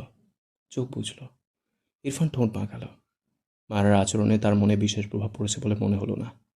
মায়েরার মাথায় ঠোঁট ছোঁয়ায় খুবই আলতোভাবে, তবে মায়েরা তা বুঝল না। ইরফানের বুকে মুখ ঠেকিয়ে চোখ বুজে রেখেছে। বেশ কিছুক্ষণের মাঝেই ঘুমিয়ে যায়। ইরফান মায়েরার ঘুমন্ত মুখটা তার বুক থেকে উঠিয়ে পাশের বালিশে রাখল। ডান হাত বাড়িয়ে মায়েরার ভেজা মুখটা মুছিয়ে দেয়। ভাবুক ভঙ্গিতে বলে, I am right, you are a really stupid girl, but it's okay, I have no problem. শুদ্ধ দ্রুত পায়ে সিঁড়ি বেয়ে নেমে আসে। তারেক নেওয়াজ বাসায় নেই। রোমা নেওয়াজ ঘুমিয়েছিলেন। চিৎকার চেঁচেমেচিতে উঠে গিয়েছে, কিন্তু ঘর থেকে বেরিয়ে দেখলেন ফাইজ এসে গিয়েছে। কথা না বাড়িয়ে ফাইজকে খেতে দিয়েছে। বেশ কিছু কথাবার্তা বলল। ফাইজকে আজ থাকতে বলল রোমা নেওয়াজ। তবে ফাইজের কাজ আছে বলে ফাইজ সম্মতি দিতে পারল না। আরেকদিন আসবে বলে জানিয়েছে। ফারা আর ইনায়া ঘরে গিয়েছে রেডি হতে। তারা খেয়েছে। শুদ্ধকে দেখে রোমা নেওয়াজ শুদ্ধকে খেতে বসতে বলেন। শুদ্ধ ফাইজের পাশের চেয়ারটায় বসল। ফাইজ ভাবলেশীনভাবে খাবার খাচ্ছে। শুদ্ধ আর চোখে ফাইজের দিকে তাকালো। রোমা নেওয়াজ শুদ্ধকে খাবার বেড়ে দিলে শুদ্ধ হেসে বলে, মামি তুমি খেয়েছো? রোমা নেওয়াজ উত্তর করে, খেয়েছি। তোমার মাকে আনলে না কেন? ফুফু যে আনতে বলল। শুদ্ধ খাবার মাখাতে মাখাতে বলে, কালকে মাকে নিয়ে আসবো মামি। গ্র্যান্ডমা কোথায়? রোমা নেওয়াজ গ্লাসে পানি ঢালতে ঢালতে বলে, ঘুমিয়ে গিয়েছে, তোমরা আসলে ডাকতে বলেছে। আজ গ্র্যান্ডমাকে ডাক দিও না, কালকে মাকে নিয়ে আসবো, আমার কিছু কাজ আছে। আচ্ছা, কালকে সকাল সকাল এসো। এরপর ফাইজের দিকে চেয়ে বলে, ফাইজ আব্বু একটু ভাত নাও। ফাইজ মাথা নিচু করেই ছোট করে বলে, আর না আম্মু, পেট ভরে গিয়েছে। রোমা নেওয়াজ আর কিছু বললেন না। রান্নাঘর থেকে গেলেন। শুদ্ধ প্রথমবারের মুখের খাবার গিলে নিয়ে ফাইজের দিকে তাকায়। অতপর গলা ঝেড়ে ডাকে, এই সোনা ভাই। ফাইজ তার মতো খাবারে ব্যস্ত, যেন সে কিছুই শুনতে পায়নি। শুদ্ধ আবারও বলে, ফারার কি জ্বর কমেনি? ফাইজ চোখ তুলে তাকিয়ে তার শাশুড়িকে না দেখে শুদ্ধর দিকে তাকায়। শুদ্ধ ফাইজের দিকেই চেয়ে আসে। ফাইজ হঠাৎই বাঁ হাতে শুদ্ধর কলার ধরে দাঁতে দাঁত চেপে বলে, আর একবার যদি তোর মুখে আমার বোনের নাম নিতে শুনেছি, বিলিভ মি, তোকে আমি কি করব নিজেও জানি না। শুদ্ধ হেসে বলে, আমার ফারা পাখি, এই যে নিলাম। ফাইজ খুব স্বাভাবিকভাবে বলে, ফারার গলার দাগটা আমার চোখ এড়ায়নি শুদ্ধ। যে আমার বোনকে খুন করতে চাইছিল, তার সাথে আমার বোনকে বেঁধে দেওয়ার মতো ভাই আমি না। ভালোভাবে বললাম, আমার বোনের থেকে দূরে থাক। আমি আমার এক অ্যাব্রোডের ফ্রেন্ডের সাথে কথা বলেছি। সে নেক্সট উইকে ফারাকে দেখতে আসবে। দেখার কিছু নেই, দেখেছে ফারাকে। আসলে একেবারে। ফাইজ থেমে গেল, কিছু বলল না আর। শুধু স্তব্ধ চোখে ফাইজের দিকে চেয়ে রইল। ফারার বিয়ে ঠিক করছে, তাকে একটা কথা বলল না। ফাইজ তার প্লেটে থাকা খাবারটুকু শেষ করে চুপচাপ উঠে গেল। শুদ্ধ ভাতের প্লেট থেকে হাত ঝেড়ে চেয়ারে হেলান দিয়ে চোখ বুঝল। ইনায়া ফারা বেরিয়ে আসে ঘর থেকে। ফারার মাথা নিচু। ডাইনিংয়ে বসা শুদ্ধর দিকে বেশ কয়েকবার তাকিয়েছে ফারা। মুখটা মলিন। রুমা নেওয়াজ বেরিয়ে আসলে ফাইজ, ইনায়া, ফারা রুমা নেওয়াজের থেকে বিদায় নিয়ে বেরিয়ে যায়। শুদ্ধ সেভাবেই চোখ বুঝে থাকলো। একটা টুঁ শব্দ করল না। রুমা নেওয়াজ এগিয়ে এসে বলে, শুদ্ধ আব্বু খাচ্ছ না কেন? শুদ্ধ চোখ মেলে তাকায়। নিজেকে সামলে বলে, খেতে পারছি না মামি, কালকে দেখা হচ্ছে। এটা বলে বেসিনে হাত ধুয়ে বাড়ি থেকে বেরিয়ে যায়। শুদ্ধ বাইরে বেরিয়ে দেখলো ফাইজের দুপাশে ইনা আর ফারা ধীর পায়ে এগিয়ে যাচ্ছে। শুদ্ধ বড় বড় পা ফেলে এগিয়ে যায়। হঠাৎই ইনাহার হাত ধরে টেনে নিয়ে যেতে যেতে বলে, আমার মা তোকে দেখতে চেয়েছে, আজকেই দেখতে চেয়েছে। ইনাহা শুদ্ধর পায়ের সাথে তাল মেলাতে পারে না। ফাইজ আর ফারা দাঁড়িয়ে যায়। ইনাহা পিছু ফিরে ফাইজের দিকে তাকায়। ফাইজ তীক্ষ্ণ চোখে শুদ্ধর কাণ্ড দেখল। ইনাহার দিকে চেয়ে ঠোঁট বাঁকিয়ে গলা উঁচিয়ে বলে, লিল কুইন, তোমার ফুফির সাথে আজ থাকো, আমি তোমাকে আগামীকাল ভোরে গিয়ে নিয়ে আসবো, ওকে? শুধু তার গাড়ির ডোর খুলে গম্ভীর গলায় ইনাকে বলে, বস। ইনায়া কি বলবে বুঝল না। ফাইজ নিজেই তাকে যেতে বলেছে, সেখানে সে কি বলবে? চুপচাপ গাড়িতে উঠে বসল। শুদ্ধ শব্দ করে ডোর লাগিয়ে কটকট পায়ে হেঁটে এসে ফাইজের সামনে দাঁড়ায়। কাউকে কল করে ফোন লাউডে দেয়। ফাইজ ফারার হাত ধরে ভ্রু কুঁচকে চেয়ে আছে শুদ্ধর দিকে। শুদ্ধ নত ফারার পানে চেয়ে বা হাতে ফোন ধরে আছে, ডান হাত প্যান্টের পকেটে। ফারা মাথা উঁচু করে একবার তাকিয়েছিল। শুদ্ধর সাথে চোখাচুকি হতেই ফারা চোখ নামিয়ে নিয়েছে। শুদ্ধ একটু ঠোঁট বাঁকালো। ওপাশ থেকে কল রিসিভ হলে কেউ বলে, হ্যাঁ বল। শুধু দৃষ্টি ঘুরিয়ে ফাইজের দিকে তাকায়। মৃদু হেসে বলে, ইনাকে আমাদের বাড়িতে নিয়ে যাচ্ছি, তুইও চলে আয়। মামা সত্যি? ইনায়া কবে ওর বরকে ডিভোর্স দিবে মামা? আমার কিন্তু সহ্য হয় না। মনটা চায় ওই ফাইজে খুন কইরা ফেলাই। আমার আর ইনার মাঝখানে আসছে। আমি জানি আমার ইনায়া এখনো পাক্কা ভার্জিন। ইনায়া আমাকে ছাড়া কারোর কাছে নিজেকে বিলাইবে না, এই বিশ্বাস আমার আছে। কি রে, কথা বলিস না কেন? শুদ্ধ হেসে বলে, বললামই তো ইনায়াকে নিয়ে যাচ্ছি, তুই আয় আমাদের বাসায়। কথাটা বলে লাইন কাটতে দেরি হলেও ফাইজের শুদ্ধর দিকে তেড়ে যেতে দেরি হয়নি। চিৎকার করে বলে, আমি তোকে খুন করে ফেলবো শুদ্ধ। শুদ্ধ ভাবলেশীন, শার্টটা একটু উঁচিয়ে বলে, সেই গরম পড়ছে, চল এসিতে বসে মারামারি করি। ফাইজ শুদ্ধকে ধাক্কা দিয়ে দ্রুত পায়ে শুদ্ধর গাড়ির দিকে যায়। শুদ্ধ পিছু ফিরে তাকালো না। ফারার সামনে দাঁড়িয়ে ফারার হাত ধরলে ফারা চোখ তুলে তাকায়। শুদ্ধর চোখে চোখ পড়ে। শুধু মলিন মুখে সে আছে ফারার দিকে। মৃদু স্বরে বলে, অনেক ভালোবাসি। ফারার চোখ থেকে পানি গড়িয়ে পড়ে। শুধু দেখল তা, তবে কিছু বলল না। দ্রুত পায়ে উল্টো ঘুরে তার গাড়ির দিকে এগোয়। ফারা কোনো কথা ছাড়াই শুদ্ধর পিছু পা মেলায়। ফাইজ ইনাকে তার গাড়িতে বসিয়ে দিয়ে শুদ্ধর গাড়ির দিকে তাকালো। ফারাকে শুদ্ধর পিছু যেতে দেখে সেদিকে পা বাড়িয়ে গলা উঁচিয়ে বলে, ফারা, তুই শুদ্ধর সাথে যেতে চাস? ফারার পা থেমে যায়। শুদ্ধ ভ্রু কুঁচকে পিছু ফিরে তাকায় ফাইজের দিকে। বিরক্তি কণ্ঠে বলে, ওর শ্বশুরবাড়ি ও যেতে চাইবে না তো কি তোর শ্বশুরবাড়িতে পড়ে থাকবে? আমার বউ বহুত ভালো, তোর মতো ছ্যাঁচড়া নাকি? আমি তো বুঝেছি তুই আমার বউয়ের শ্বশুরবাড়ি যেতে চাইছিস ইনডাইরেক্টলি, কিন্তু আপাতত বেদ্য ফাইজের জায়গা আমার বাড়িতে নাই। যা, দূর হ। ফাইজ বিরক্ত চোখে তাকালো শুদ্ধর দিকে। এগিয়ে এসে বলল, ফারা, আমার গাড়ি থেকে বস। ফারা নড়ল না, মাথা নিচু করে দাঁড়িয়ে রইল। শুদ্ধ রেগে বলে, আমার বউ তোর গাড়িতে বসবে কেন? তোর কি আমাকে ফকির মনে হয়? ফাইজ রেগে বলে, চুপ করবি তুই? শুধু তার গাড়ির ডোর খুলে ফারার উদ্দেশ্যে বলে, আমার জান, আমার ফারা পাখি, উঠে বসো তো পাখি। আমি আর তুমি লং ড্রাইভে যাব। বাহারের মানুষের কথায় কান দিতে নেই, এরা ফালতু প্যাঁচাল পাড়তে অভ্যস্ত। ফাইজ রেগে বলে, এই বেয়াদব, আমি ওর ভাই। শুদ্ধ ফারার দুহাত উল্টে পাল্টে চেক করে। এরপর ফাইজের দুহাতও চেক করে হতাশ কণ্ঠে বলে, সরি রে বাইরের লোক, আমি তোদের কারো হাতেই প্রমাণ পেলাম না। বিশ্বাস কর, একটা হাতের কোনায় ছোট্ট করেও যদি লেখা থাকতো, তবেই তুই আজ আমার ফারা পাখিকে নিজের বোন রূপে সত্যি পেয়ে যেতি। আহারে, তোর কত কষ্ট। বোনকে এতদিন বোন ভেবে এখন প্রমাণ না পেয়ে খুব কষ্ট হচ্ছে না রে? ডান হাত বাড়িয়ে ফাইজের কাঁধে হাত দিয়ে ইনোসেন্ট ফেস বানিয়ে বলে, আমি তোকে পরে মালিশ করে দিব শোনা, চিন্তা করিস না। ফাইজের মেজাজ গরম হয়। এর সিরিয়াস মোমেন্টে এসব হেয়ালিপনা এই জীবনে যাবে না। শুদ্ধ মিটিমিটি হাসছে। ফাইজ ফারার দিকে তাকিয়ে রেখে বলে, তুই কি গাড়িতে গিয়ে বসবি? শুদ্ধ ফারাকে বলে, ফারা পাখি, তোমার শাশুড়ি তোমাকে খুব করে দেখতে চেয়েছে, যাবে না? ফারা শুদ্ধর দিকে তাকায়। শুদ্ধ মৃদু হেসে ফারার দিকে চেয়ে আছে। ফারা মাথা নিচু করে তার ভাইয়ের উদ্দেশ্যে মিনমিন করে বলে, আমি শুদ্ধ ভাইয়ের সাথে যেতে চাই। ফারার কথায় ফাইজের চেয়ে শুদ্ধ বেশি অবাক হয়। ফারা তো এমন নয়, তেড়ামি করলো না কেন? রাজি হলো কেন? শুদ্ধর চোখে মুখে বিস্ময়। সে ভেবেছিল ফারাকে জোর করেই নিয়ে যাবে, আরও অনেক কসরত করতে হবে। সেখানে ফারা নিজেই যেতে চাইছে। শুদ্ধ ভারী অবাক হলো। ফাইজ উল্টো ঘুরে যেতে যেতে বলে, ওকে, আন্টির সাথে দেখা কর, আমি নিতে আসবো রাতেই, রাত 3টে বাজলেও নিতে আসবো। শুদ্ধ চোখ ছোট ছোট করে তাকালো, দাঁত কিরমির করে বিড়বিড় করে, শালা ভিলেন, তোমার জন্য আমিও ওয়েট করব। মালিশ করতে হবে তো নাকি? শুদ্ধ ফারার দিকে চাইলে দেখলো ফারা তার দিকেই চেয়ে আসে। শুদ্ধকে তাকাতে দেখে মেয়েটা চোখ নামিয়ে নেয়। শুদ্ধ মৃদু হেসে যে গালে থাপ্পড় দিয়েছিল সেখানে আলতো হাত রেখে বলে, অনেক ব্যথা পেয়েছো পাখি। ফারা চোখ তুলল না, মাথা নিচু রেখেই নীরবে চোখের পানি ফেলায়। দুঃখ মিশ্রিত অশ্রু শুদ্ধর হাতে এসে ঠেকে। শুদ্ধর হাত কাঁপলো কেন যেন, কিছু বলল না। মৃদু স্বরে বলে, গাড়িতে ওঠো পাখি। ফারা ধীরে ধীরে উঠে বসল। শুদ্ধ ফারার ব্যবহারে অবাক হয়। মেয়েটা এমন বাধ্য হয়ে গেল কেন? ভাবনা রেখে সেও ড্রাইভিং সিটে গিয়ে বসে পড়ে। এরপর গাড়ি স্টার্ট দেয়। ফারা সিটে মাথা এলিয়ে চোখ বুঝল। শুদ্ধ ঘাড় বাঁকিয়ে একবার ফারার দিকে তাকায়, চোখে মুখে অসহায়ত্ব।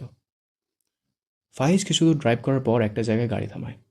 ইনা নিচু স্বরে জিজ্ঞেস করে, আপনি সত্যি ফারাপুর জন্য পাত্র দেখেছেন? ফাইজ ভ্রু কুঁচকে তাকালো ইনার দিকে, ভ্রু নাচিয়ে বলে, তোমার কি মনে হয়? ইনা বোকা চোখে চেয়ে থাকে ফাইজের দিকে। সে কিভাবে জানবে এটা?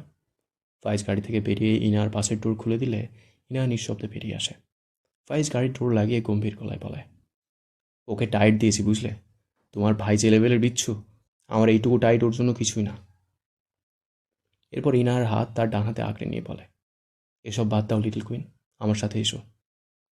ইনা পাশ ফিরে দেখলো অন্ধকার একটা জায়গা। মিনমিন করে বলে, ওদিকে কোথায় যাবেন? ফাইজ কিছু দূর এগোয়। ইনাও ফাইজের পাশে এগোয়। ফাইজ গম্ভীর গলায় বলে, লিটল কুইন, একটা সত্যি কথা বলবে? আমি তোমাকে বিলিভ করি, বাট ওই ছেলেটা আমাদের ভেতরকার খবর কি করে জানলো? আর তুমিও কেমন যেন... বাদ দিই, তুমি কি অন্য কাউকে লাইক করতে? লাস্ট কথাটা বলতে গেলে কণ্ঠ কাঁপলো ফাইজের। নিজেকে সামলে নিয়ে পিছু ফিরে তাকালে দেখলো ইনায়া কোন দিকে যেন চেয়ে আছে। ফাইজ দৃষ্টি অনুসরণ করে সেদিকে তাকালে দেখল সামনে এক অন্ধকার ঝোপঝাড়ের মাঝে চেয়ে আছে। সে পিছু ফেরার আগেই ইনা এক বিকট চিৎকার দেয়। ফাইজ দ্রুত ইনার দিকে তাকায়। ইনা হাউমাউ করে কেঁদে ওঠে। কাঁদতে কাঁদতে রাস্তায় বসে পড়ে। ফাইজ হতভম্ব। দ্রুত ইনার সামনে হাঁটু মুড়ে বসে বিচলিত কণ্ঠে বলে, লিটল কুইন, কি হয়েছে তোমার? Little queen. ইনা দুহাতে মুখ চেপে কেঁদে কেঁদে বলে, আমায় ছেড়ে দাও প্লিজ, আমি বাড়ি যাব, আমায় ছেড়ে দাও। ফাইজ দ্রুত ইনাকে কোলে তুলে নিল। গাড়ির দিকে গিয়ে গাড়িতে বসিয়ে দেয় ইনাকে।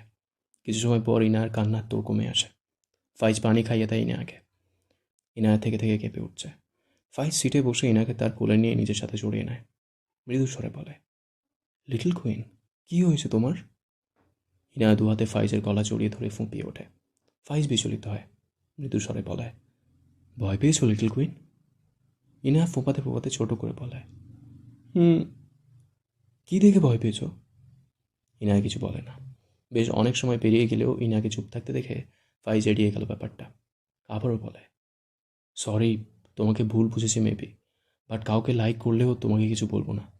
যাকে লাইক করো তাকে সুন্দর সুন্দর ট্রিটমেন্ট দিব। তুমি ভয় পেও না। ইনা ফাইজকে ছেড়ে মাথা নিচু করে মিনমিন করে বলে, আমার কাউকে পছন্দ ছিল না। ফাইজ মিটিমিটি হেসে মৃদু স্বরে বলে, তাহলে আমাকে পছন্দ ছিল? ইনা মাথা উপর নিচ করে সম্মতি দেয়। ফাইজের হাসি দীর্ঘ হয়। দুহাতে ইনাকে জড়িয়ে বলে, এটা তো জানি, ভাবলাম ক্রাশ ফ্রাশ আছে নাকি, তবুও সরি লিটল কুইন। ইনা মাথা নিচু করে উত্তর করে, আপনি আপনার জায়গায় ঠিক আছেন, সরি কেন বলছেন? আমি সরি। ফাইজ ইনাকে জড়িয়ে ধরে। মৃদু স্বরে বলে, it's okay, no problem little queen.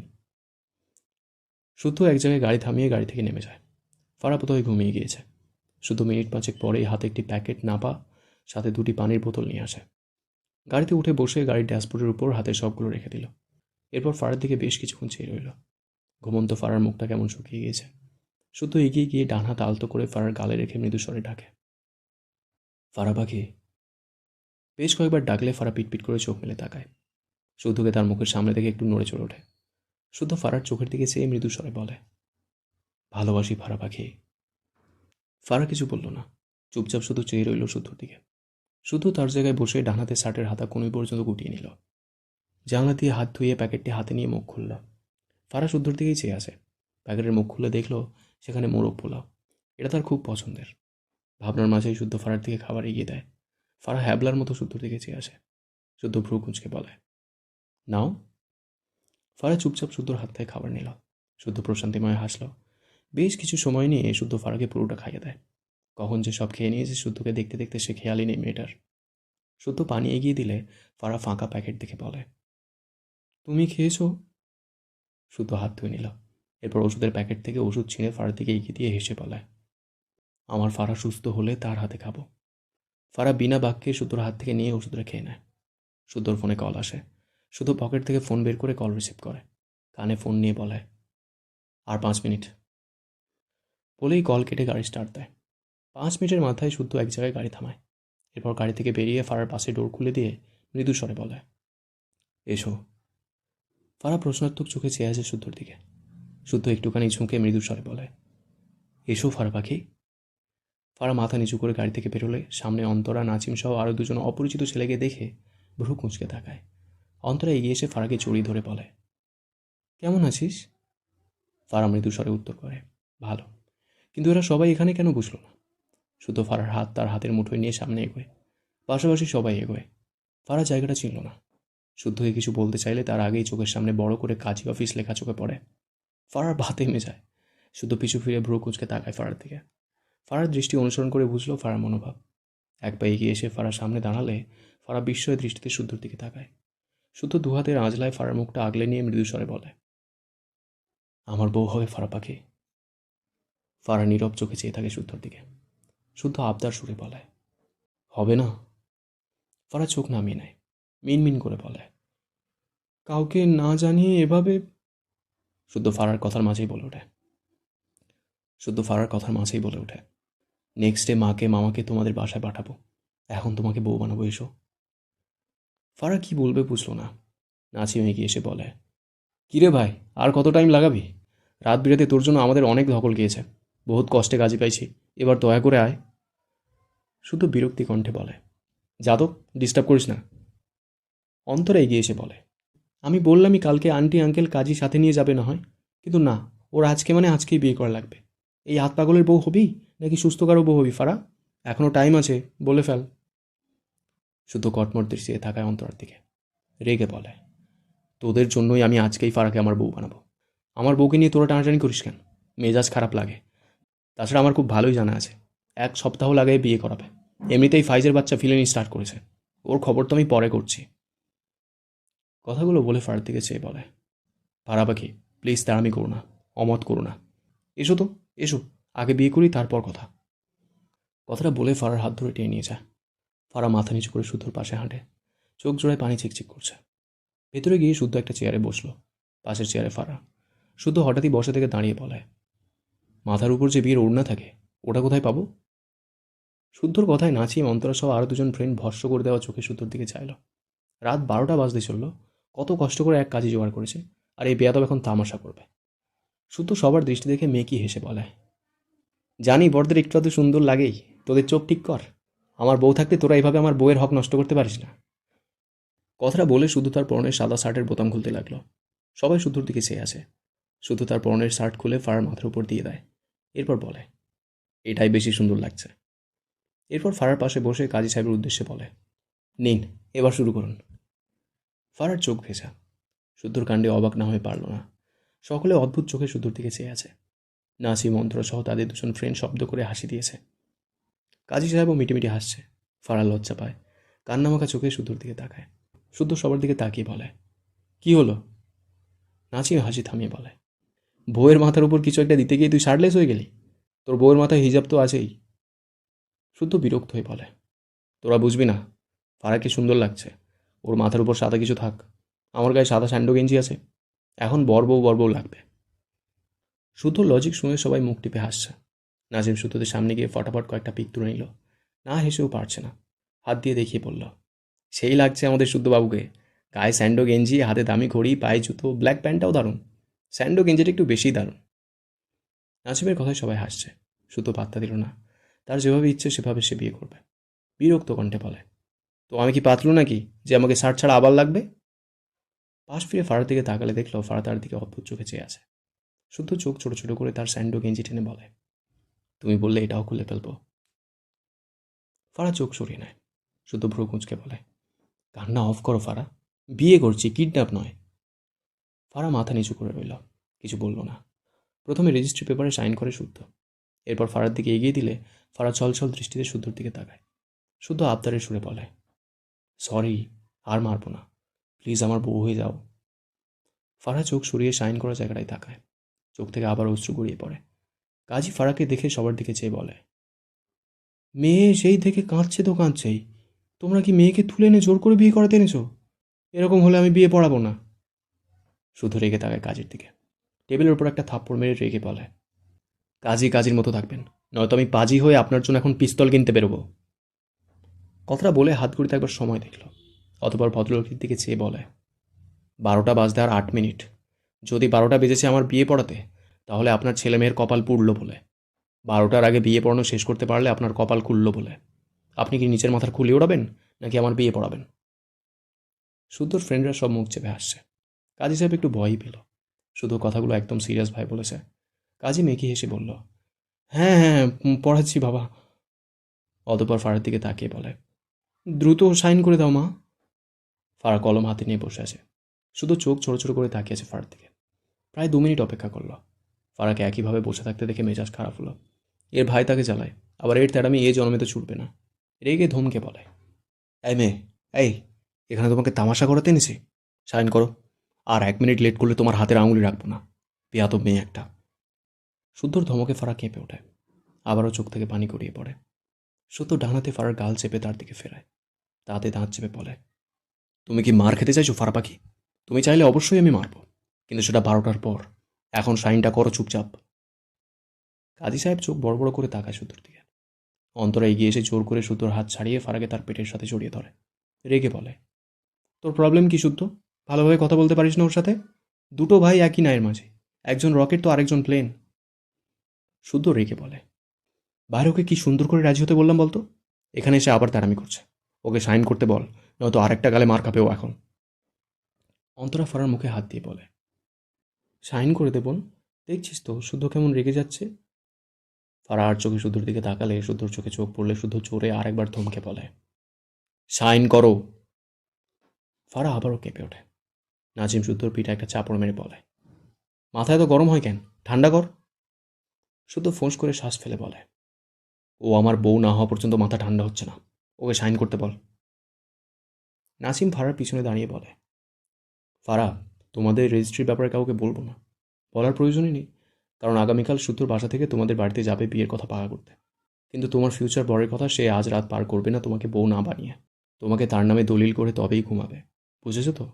এটার জন্য কোনো ঝামেলাই হবে না, সাইন করো নাও। ফারা নাজমের কথাগুলো মন দিয়ে শুনল, বা হাতে চোখের পানি মুছে নেয়, এরপর কাঁপা হাতে সাইন করে দেয়। শুদ্ধ কাজীর দিকে তাকিয়ে বলে, বিয়ে পড়ান। কাজী শুদ্ধর দিকে কেমন করে তাকিয়ে আছে। শুদ্ধ কাজীকে চুপ থেকে রেখে বলে, আপনার কি খুলি ওড়ানোর শখ জেগেছে? 5 মিনিট ওয়েট করুন। কথাটা বলে উঠে দাঁড়ালে কাজী দ্রুত কিছু পড়া শুরু করে। শুধু ঠোঁট বাঁকিয়ে হেসে আবারও চেয়ারে বসে পড়ে। ইসলামিকভাবে বিয়ে পড়ানো হয়ে গেলে শুদ্ধ ফারার হাত ধরে বাইরে বেরিয়ে আসে। ফারার মাথার উপর থেকে শার্টটা নিয়ে ফারার সামনে দাঁড়িয়ে শার্ট পরতে থাকে। অন্তরা এগিয়ে এসে শুদ্ধর উদ্দেশ্যে বলে, আমার বোনকে আর যদি মেরেছিস বা বকেছিস তো তোর খবর আছে বলে দিলাম। শুদ্ধ শার্টের বোতাম লাগাতে লাগাতে ফারার নত মুখপানে চেয়ে মৃদু হেসে বলে, কোনোটাই করব না, আদর করব শুধু। অন্তরা মুখ বাঁকিয়ে যেতে যেতে বলে, দেখি মারিস কিনা আর, আরেকদিন শুনলে আমি ফারার বাবার কাছে বিচার দিয়ে আসবো সোজা। শুধু বিরক্ত হলো, কিন্তু কিছু বলল না। সে ফারার দিকে চেয়েই শার্টের সবগুলো বোতাম লাগলো। এরপর ফারার হাত ধরে গাড়িতে গিয়ে বসে। প্রায় 10 মিনিট ড্রাইভ করে এক জায়গায় গাড়ি সাইড করে। ফারা মাথা নিচু করে বসে আছে, একবারও তাকায়নি শুদ্ধর দিকে। শুধু ফারার বাসের ডোর খুলে কিছু না বলেই ফারাকে কোলে তুলে নিল। ফারা চোখ বড় বড় করে তাকায়, কিছু বলতে গিয়েও থেমে যায়। অভিমানে ঘিরে চুপ করে রইল। শুদ্ধ ফারাকে কোলে নিয়ে হাঁটতে হাঁটতে মৃদু হেসে ফিসফিসিয়ে বলে, এই ফারা বউ পাখি, আমি এখন থেকে অনুমতিবিহীন অনেক কিছু করার সার্টিফিকেট পেয়েছি জানো। ফারার ভেতরটা কেমন কেঁপে উঠল, কিছু বলল না। চারপাশটা কেমন ফাঁকা। শুধু বেশ কিছুক্ষণ হেঁটে ফারাকে এক জায়গায় নামিয়ে দিল। ফারা খেয়াল করলো তারা নদীর পাড়ে এসেছে। শুধু ফারার দিকে চেয়ে আছে। ফারা নদীতে টলমল পানির উপর থেকে দৃষ্টি সরিয়ে শুধুর দিকে তাকালে দেখলেও শুধু কেমন করে যেন তাকিয়ে আছে। আশেপাশে কৃত্রিম কোনো আলো নেই, তবে চাঁদের আলোয় খুব বেশি অস্পষ্ট লাগলো না। ফারা জিভ দিয়ে ঠোঁট ভেজায়। শুধু হঠাৎই ফারাকে শক্ত করে জড়িয়ে নেয় নিজের সাথে। থেমে থেমে বলে, ফারা পাখি এখন থেকে আমার বউ। আমার তো বিলিভই হচ্ছে না। উফ, এত শান্তি কোথায় রাখি। ফারা ঢোক গেলে শুধু ফারাকে ছেড়ে দাঁড়ায়। যে গালে থাপ্পড় দিয়েছে সে গালে অসংখ্য চুমু আঁকলো ছোট ছোট। কতবার যে সরি বলল। ফারা শুদ্ধকে ঠেলে মাথা নিচু করে বলে, আর সরি বলতে হবে না। শুধু দু হাতে ফারার গাল আঁকড়ে নিয়ে অসহায় কণ্ঠে বলে, তুমি রাগ করেছো ফারা পাখি? আমি তোমায় হসপিটালে অনেক খুঁজেছিলাম। সরি, আর মারবো না, আর বকবো না। বিয়ের আগে তোমাকে চিনতাম না, ওসব ভুলে যাও। এখন আমার একটা মাত্র বউ তুমি।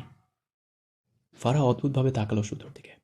বিয়ের আগে তাকে চিনতো না, এটা ভাবতে হবে। শুদ্ধ পকেট থেকে ফোন বের করে ফ্লাশ চালায়। এরপর ফারার হিসাবটা খুলে দেয়। ফোনের ফ্লাশ নিয়ে ফারার গলা চেক করে। দাগ মুছে যায়নি এখনো। বা হাতে ফোন ধরে ডান হাতে গলায় হাত বুলিয়ে মৃদু স্বরে বলে, ব্যথা আছে? ফারা মাথা নিচু করে দুদিকে মাথা নাড়ায়, অর্থাৎ নেই। শুধু ফোনের ফ্লাশ অফ করে পকেটে রাখলো ফোন। ফারা কিছু বোঝার আগেই শুধু ফারাকে তার দিকে টেনে ফারার গলায় ছোট ছোট চুমু আঁকে। ফারা কারেন্ট ছক্কার মতো কেঁপে ওঠে। শুদ্ধ মৃদু হাসে, একটু পর মাথা তুলে তাকায়। দু হাতে ফারার মুখ আগলে নিয়ে ফারার কপালের সাথে কপাল ঠেকিয়ে মৃদু স্বরে বলে, বিয়ের জন্য এই কাজ পেন্ডিংয়ে ছিল, আরও অনেক কিছু পেন্ডিং আছে, কিন্তু আজ তোমাকে ছুটি দিচ্ছি ফারা পাখি। ক্লান্তিতে নুয়ে পড়া সূর্যটা ধীরে ধীরে ডুবে যাচ্ছে। আশেপাশে বড় বড় বিল্ডিং, তার ফাঁকে সূর্য ডোবার দৃশ্য একটু একটু দেখা গেল। মায়েরা ব্যালকনির মেঝেতে মন খারাপ করে বসে তা দেখল। কলেজ থেকে ফিরেছে একটু আগে। ইরফান রেখে গিয়েছে তাকে, ভেতরে আসেনি। তাকে নামিয়ে দিয়েই কোথায় যেন চলে গেল। এটা একটা মায়ের মন খারাপের কারণ। মায়েরা জিজ্ঞেস করেছিল কোথায় যাবে। ইরফান ছোট করে উত্তরও করেছিল অফিস। মায়েরা জড়তা কাটিয়ে খেতে আসতে বলায় ইরফান বিরক্ত কণ্ঠে বলেছিল, নো নিড। গতকাল তো ইরফান তার সাথে এসেছিল, তাহলে আজ কেন আসলো না? এটা একটা মন খারাপের কারণ। তার মন খারাপের পিছনে আরও একটা কারণ আছে। হঠাৎই গতকালকের বলা ইরফানের দাদির একটা কথা মনে পড়ল। তার ছেলের নাকি এমন ঘটনা ঘটেছিল। অর্থাৎ ছেলে ঘরের বউ রেখে বাইরের মেয়েদের সাথে জড়িয়ে গিয়েছিল। যদি ইরফান এমন করে, এই ভাবনাটুকুই মেয়েটার মন তীব্র খারাপ করে দেয়। ভীষণ বিষণ্ণতা ঘিরে ধরে ছোট্ট মায়রাকে। তারপর গতকাল রাতের ঘটনা নিয়ে মায়রা ভীষণ আপসেট। ভাবনার মাঝেই ঘরের ভেতর থেকে ইরফানের দাদির কণ্ঠ পেয়ে মায়রা ব্যালকনির মেঝে থেকে উঠে ঘরে আসে। ইরফানের দাদিকে বেডের উপর বসে থাকতে দেখে মায়রাও এগিয়ে গিয়ে বসলো দাদির পাশে। ইরফানের দাদি মায়রার দিকে তাকিয়ে অবাক হয়ে বলে, আরে মেয়ে, তুমি আবার জামা পরেছো কেন? আমি যে শাড়িগুলো তোমাকে দিলাম ওগুলো কি করেছো? মায়রা মিনমিন করে বলে, রেখে দিয়েছি। আহা, তুলে রাখলে তো হবে না, সব সময় পরে থাকতে হবে মায়েরা। আমার কথা বুঝতে পারছো না তুমি? মায়রা শাড়ি না পরায় বয়স্ক মহিলা অসন্তুষ্ট হলেও মায়রা কোনো গহনা খোলেনি। এতে বেশ সন্তুষ্ট তিনি। ফুলের মতো মেয়ে। গহনাগুলো পরলে মেয়েটা কেমন জলজল করে, চোখে লাগার মতো। মায়রা আজ ইরফানের দাদির কথাই রিয়াক্ট করলো না। পাদুরু তুলে ভালোভাবে বসে খুব সিরিয়াস হয়ে প্রশ্ন করে, দাদিমা, ছেলেরা বাইরের মেয়েদের দিকে কেন নজর দেয়? ইরফানের দাদি মায়ের গালে হাত দিয়ে বলে, যারা খারাপ মানুষ তারাই ঘরে বউ রেখে বাইরের মেয়েদের দিকে ঝুঁকে পড়ে। তবে কখনো কখনো বউরা মুখ ফিরিয়ে নিলেও ছেলেরা বাইরে নজর দেয়। তখন ছেলে মেয়ে দুজনেরই দোষ থাকে। আবার বউ মন মতো না হলেও এমন হতে পারে। মায়েরা ঢোক গিল দ্বিতীয় কারণটা শুনে। ইরফানের দাদি আবারও বলে, এই জন্য তুমি আমার দাদু ভাইয়ের কাছে কাছে থাকবে, তাহলে তোমার এসব চিন্তা থাকবে না। আমার ছেলের ক্ষেত্রে এমন হয়েছিল বুঝেছো? তার থেকে ছোট বয়সী মেয়েকে বিয়ে দেওয়াই মান ছিল না। বাইরের মেয়েদের সাথে মেলামেশা করতো। পরে অবশ্য ভালো পথে এসেছিল। কিন্তু তোমরা তো এতটাও ছোট না, তাই না? এটা আমাদের পরের জেনারেশনরা বুঝতে চায় না। আমার ছেলের কাহিনীটা তো ইরফানের কাছে এসে রিপিট হয়েছে। এজন্য আমি আরও আগে আসতে চেয়েছিলাম। তুমি শাড়ি পরলে তোমাকে বড়দের মতো দেখায়। আমার ইরফান দাদু ভাই তাহলে আর তোমাকে ছোট বলবে না। বউকে নিয়েই সংসার করবে, বুঝেছো? মারা চুপ করে শুনল। সে তো গতকাল ফিরিয়ে দিয়েছিল ইরফানকে। তাহলে ইরফান কি তাকে ভুলে যাবে? অন্য মেয়েদের কাছে যাবে? ভাবতেই গলা শুকিয়ে আসলো। বেড থেকে নেমে টেবিলের উপর থেকে এক গ্লাস পানি খেয়ে নেয়। সে কি অনেক বড় হয়ে গিয়েছে? তার তো 16 বছর হতেই এখনো 2 মাসের মতো বাকি। স্বামীরা কি বউদের সুযোগ দেয় না? স্কুলে পড়ার সময় তার বান্ধবীদের সাথে এইসব নিয়ে অনেক মজা করত, কিন্তু নিজেদের কখনো এই সিচুয়েশনে বসিয়ে ভাবেনি তো। আজ সে নিজে সেই সিচুয়েশনে পড়ে তার দম বন্ধ লাগছে। ইরফান তাকে আগের মতো মনে রাখবে না, যত্ন করবে না, এসব যেমন মানতে পারে না, তেমনি এই ব্যাপারে সে সহজ হতে পারে না, পারছে না। তাহলে কি হবে তার? তার তো পরিবারও নেই। আছে, তবে সেখানে তো তার জায়গা নেই। চোখ জোড়া ভিজে উঠল। ইরফানের দাদিকে কেউ কল দিয়েছে। তিনি কথা বলায় ব্যস্ত হলেন। মায়েরা ধীর পায়ে আবারও ব্যালকানিতে গিয়ে দাঁড়ায়। ব্যালকানির রেলিং মারার কোমর পর্যন্ত। উপরের দিকে ফাঁকা। মারা হালকা নিচু হয়ে দুহাত রেলিংয়ের উপর রাখে। খানিকটা ঝুঁকে বিষণ্ণ মনে চেয়ে ব্যস্ত শহরটায় চোখ বুলায়। গাড়ি আসছে যাচ্ছে। ইরফানের গাড়ি খুঁজতে অজান্তেই কখনো কখনো মায়রার চোখের মনি ছোটাছুটি করে। মায়েরা ঈশার নামাজ পড়ে রাত 9টায় বেডের এক কোণায় হাঁটু মুড়ে বসেছে। মাঝে মাঝে একটু নড়ে চড়ে আবারও সেইভাবে বসে চুপচাপ কি যেন ধ্যান করে। একটু পরপর ঘড়িতে সময় দেখে। 11টা 30। মায়ের ভালো লাগছে না কিছু। ইরফানের দাদির কথাগুলো সে হজম করতে পারছে না। ইরফান আসে না কেন? এতক্ষণে তো চলে আসতো। আজ আসে না কেন? আরও 20 মিনিট এভাবে বসে থাকলো। এরপর বেড থেকে নেমে বাংলা বই নিয়ে সোফায় বসলো। ফিজিক্স, কেমিস্ট্রি, ম্যাথ এই সাবজেক্টগুলোর টিচার লাগবে তার। এসব তো তার মাথার উপর দিয়ে যায়। বাংলা বই খুলে কবিতা বের করলো একটা। বাংলা পড়তে তার ভালো লাগে বরাবরই, কিন্তু আজ মন বসছে না। এক লাইন পড়ে আর ঘড়ি দেখে, নয়তো ভাবনায় ব্যস্ত হয়। এভাবে প্রায় 50 মিনিট পার করলো। ঘড়ির কাঁটা 12টার ঘরে। মায়ের সব কিছু অসহ্য লাগছে। দুঃখে চোখ থেকে পানি গড়িয়ে পড়ে। ইরফান আসে না কেন? তাকে ভুলে যাচ্ছে। ইরফানের দাদির বলা কথাগুলো ভাবতেই চোখের পানি বইয়ের উপর টুপটুপ করে পড়ল। মায়েরা বিরক্ত হয়ে বইটা ঠাস করে সেন্টার টেবিলের উপর রেখে সোফার উপর ডান কাত হয়ে শুয়ে পড়ে। এভাবে থাকতে থাকতেই একসময় মায়েরা ঘুমিয়ে পড়ে। ঘড়ির কাঁটায় তখন রাত 1টা। ইরফান বাসার ভেতর প্রবেশ করে। সিঁড়ি বেয়ে উপরে উঠতে নিলে তার গ্র্যান্ডমার কথায় থেমে যায়। দাদু ভাই, তোমার বউকে পছন্দ হয়েছে? ইরফান ভ্রু কুঁচকে তাকায় তার দাদির দিকে। গম্ভীর গলায় বলে, নো। ইরফানের দাদি হেসে বলে, এত সুন্দর সারপ্রাইজ দিলাম তবুও পছন্দ করলে না? ইরফান কিছু বলল না। মারাকে যে তার গ্র্যান্ডমাই শাড়ি গহনা দিয়েছে, এটা সে মারাকে দেখেই সে বুঝেছিল। সিঁড়ি বেয়ে উপরে উঠতে উঠতে বলে, এসব ফালতু সারপ্রাইজ আর অ্যারেঞ্জ করবে না। ইরফানের দাদি মিটিমিটি হেসে বলে, কি বলো? আমি তো এসেছি এজন্য দাদু ভাই। আজকে সারপ্রাইজ আছে। ইরফান বিরক্ত হলো। আজ আবার কি করলো? তবে পাত্তা দিল না। গটগট পায়ে তার রুমের দিকে এগিয়ে যায়। ইরফান তার ঘরের ভেতর প্রবেশ করে ভ্রু কুঁচকে তাকায়। ঘর অন্ধকার। তার আজ লেট হয়েছে, মায়েরা হয়তো ঘুমিয়েছে। তবে মায়েরা তো জিরো লাইট জ্বালিয়ে রাখে। ইরফান উল্টো ঘুরে দরজা লক করে দেয়। এরপর ঘরের সব সুইচ অন করলো, কিন্তু আলো জ্বলে না। ইরফান একে একে প্রতিটা সুইচ অন করলে একটাও জ্বলে না। বিরক্ত হলো ছেলেটা। এমনিতেই কাজের চাপে মাথা হ্যাং হয়ে আছে, তার মধ্যে আরেক ঝামেলা। পকেট থেকে ফোন বের করে ফ্ল্যাশ অন করে। একটু একটু আওয়াজেই মায়ের ঘুম হালকা হয়।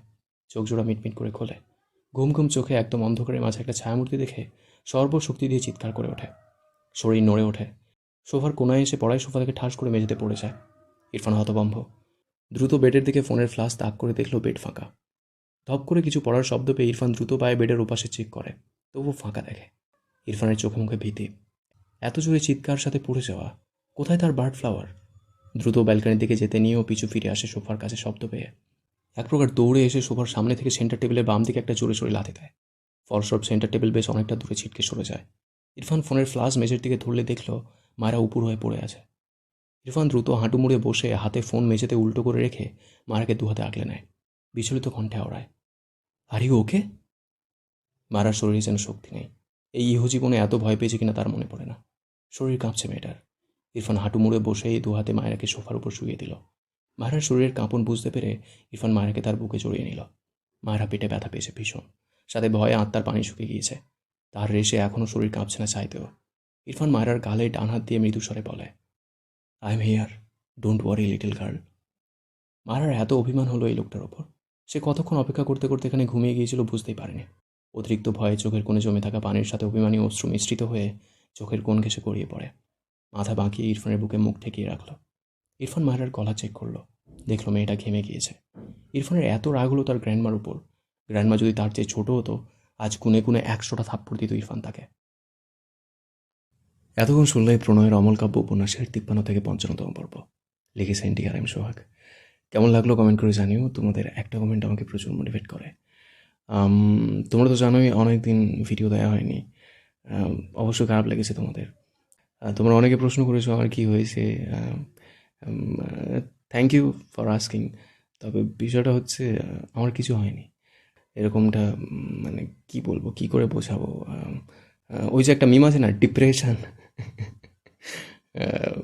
তো যাই হোক, ভালো থাকবে। আমি ভালো আছি, ঠিক আছে। আর আমি তোমাদেরকে ভালোবাসি একদম দিলসে। তো সুস্থ থাকো, ভালো থাকো, আর তোমাদের ভালোবাসার মানুষগুলোকে ভালো রাখো। Thank you so much. দেখা হচ্ছে নতুন ভিডিওতে। বাই।